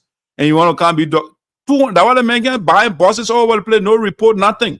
200K on Joseph Boyka and Joseph Sonnyboy Noah, they have received at least 200K right now in 2 years. All right, Blai, you feel me? Okay, I'm watching you from Monrovia, Liberia. Thanks for watching. Marie Pine, some people are allergic to certain medications. Sometimes they will develop symptoms called hives. But not in all cases. Always check with the doctor before making assumptions. So she will respond. You see, Patrick, that's a medical person, and she will reacting to the propaganda from Sonnyboy team, you know. So she will reacting to that. But we got a lot of comment here tonight. I'm watching from Totota City, Bon County. Thank you for following, Ben. We have here Zanto, man. Zanto got a lot of teen in here, man. So I'm not going through all of that. But Shirley, I think your show coming up. We don't want to take all of your time. But guys, we want to say thank you so much for your comments, for your calls. We really do appreciate you. We'll be back here next Thursday with Shirley, the co-host, Voice of Sinoe. Will be our special guest. She will be talking about a book. It's our model without proof, right? Yes. Yeah, model without proof. So we want to figure out how a model does not have proof. How is it possible? You carry the child in your stomach for 9 months, but you don't have proof. What happened to the evidence? Who destroyed the evidence? Who took the evidence away? We're going to be looking for the proof, all right? So be here on next Thursday. Patrick, let me give you the opportunity, man, to give your closing thought.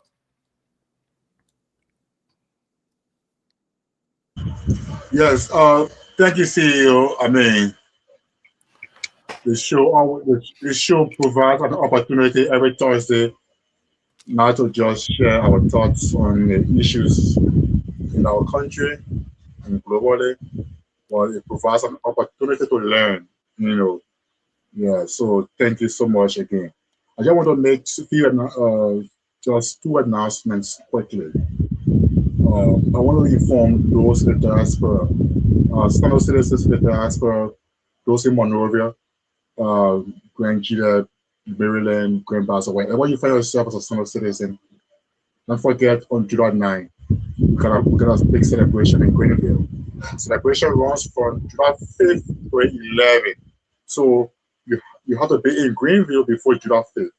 So please get to Greenville for the July 9 celebration. July 9 is a birthday of Sinoe. It's a day Sinoe was established as a county in 1838. It started as participating in Africa, and in 1842 transitioned to the Commonwealth as Sinoe County. Since then, it has been like that up from independence and up to now. So the county's birthday will be celebrated the first time after 1980. The first time after 1980. The celebration is coming back to Greenville, bringing all of us together, irrespective of our opinions in politics, our background, tribally, and our beliefs religiously. So please make your way to Greenville.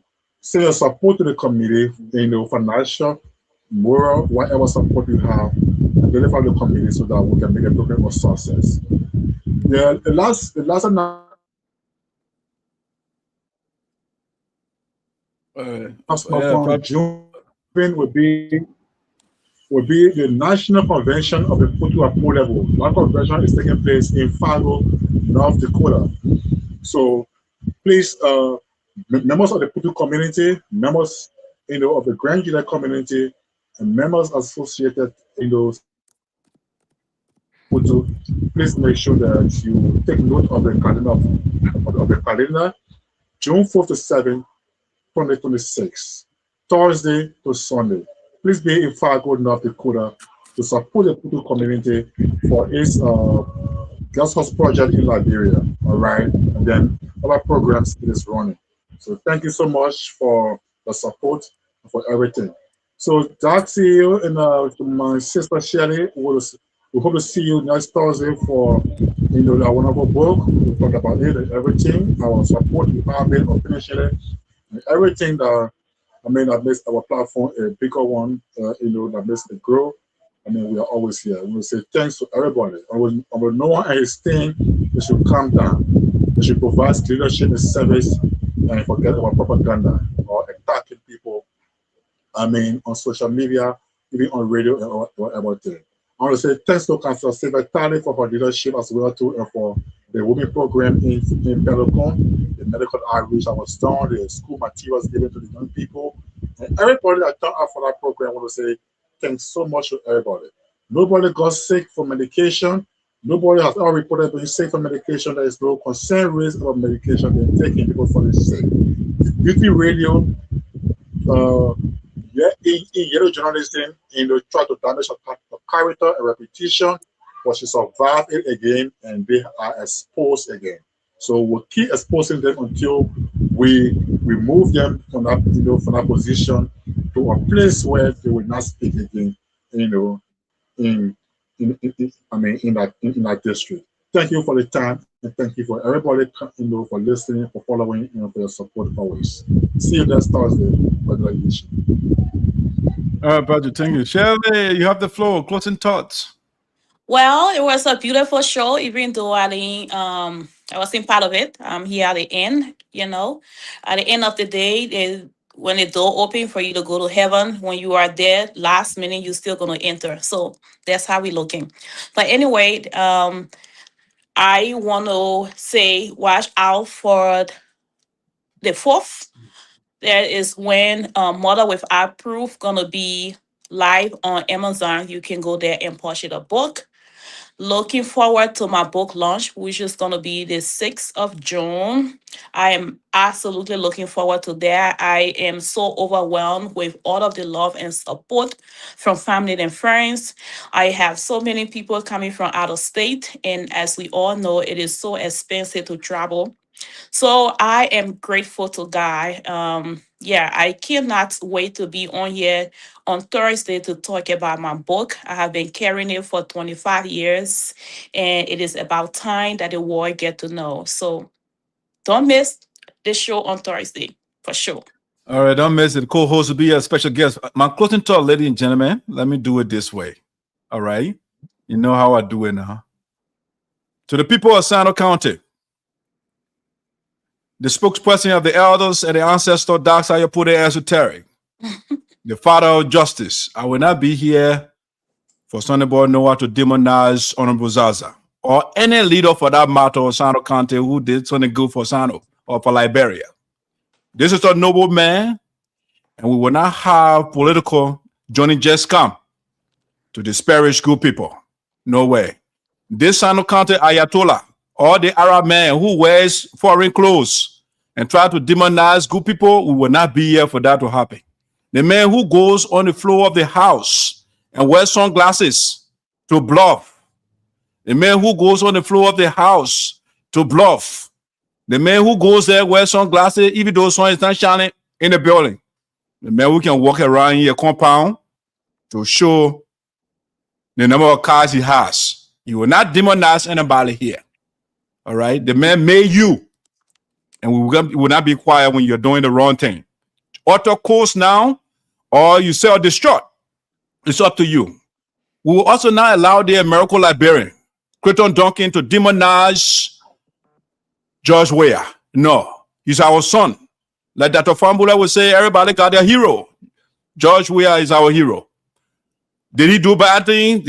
Nobody is perfect. When you're president, got some things wrong, of course. But we will not have the American Liberian guy to demonize him. No, we're not allowed that. We will not allow Creighton Duncan to also demonize our indigenous son, Joseph Boyka. No, he goes in a foreign land and demonizes the people. We will not allow him to do that. That's the same thing they did. They went to Libya and other countries. They honor my door. And today, door is no more. The men who are building our country, they destroy him. And now they can't do anything. The Ellen came for 12 years, he did nothing. Chattanooga was there for 10 years, he did nothing. They destroyed the country.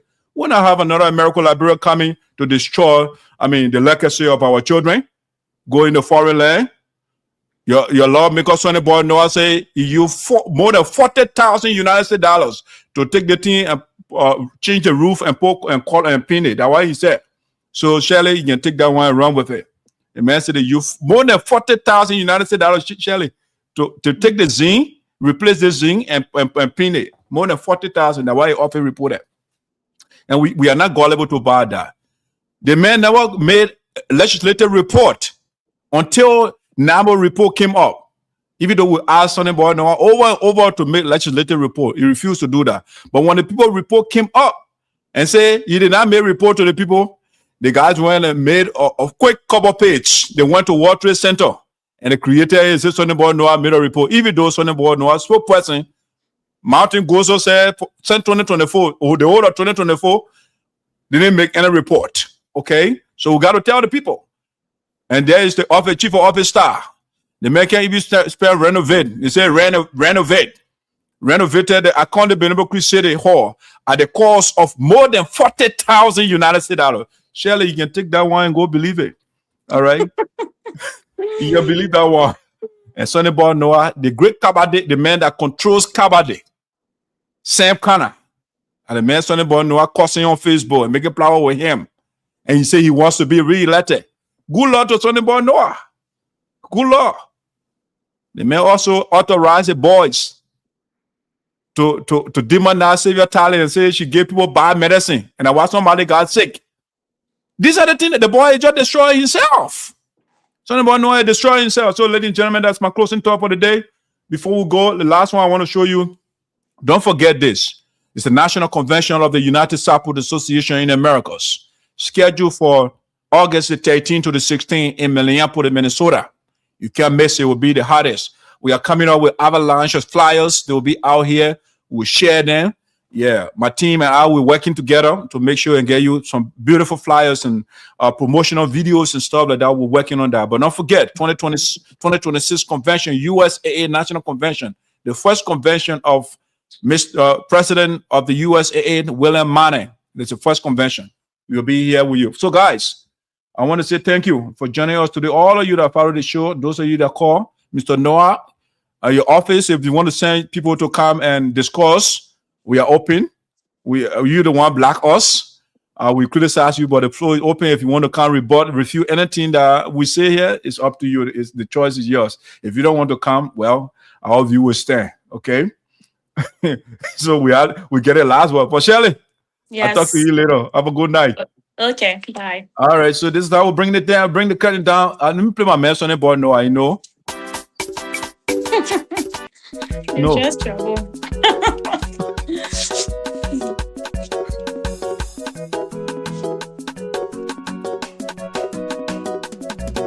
The man you won't play, so it may say end the show.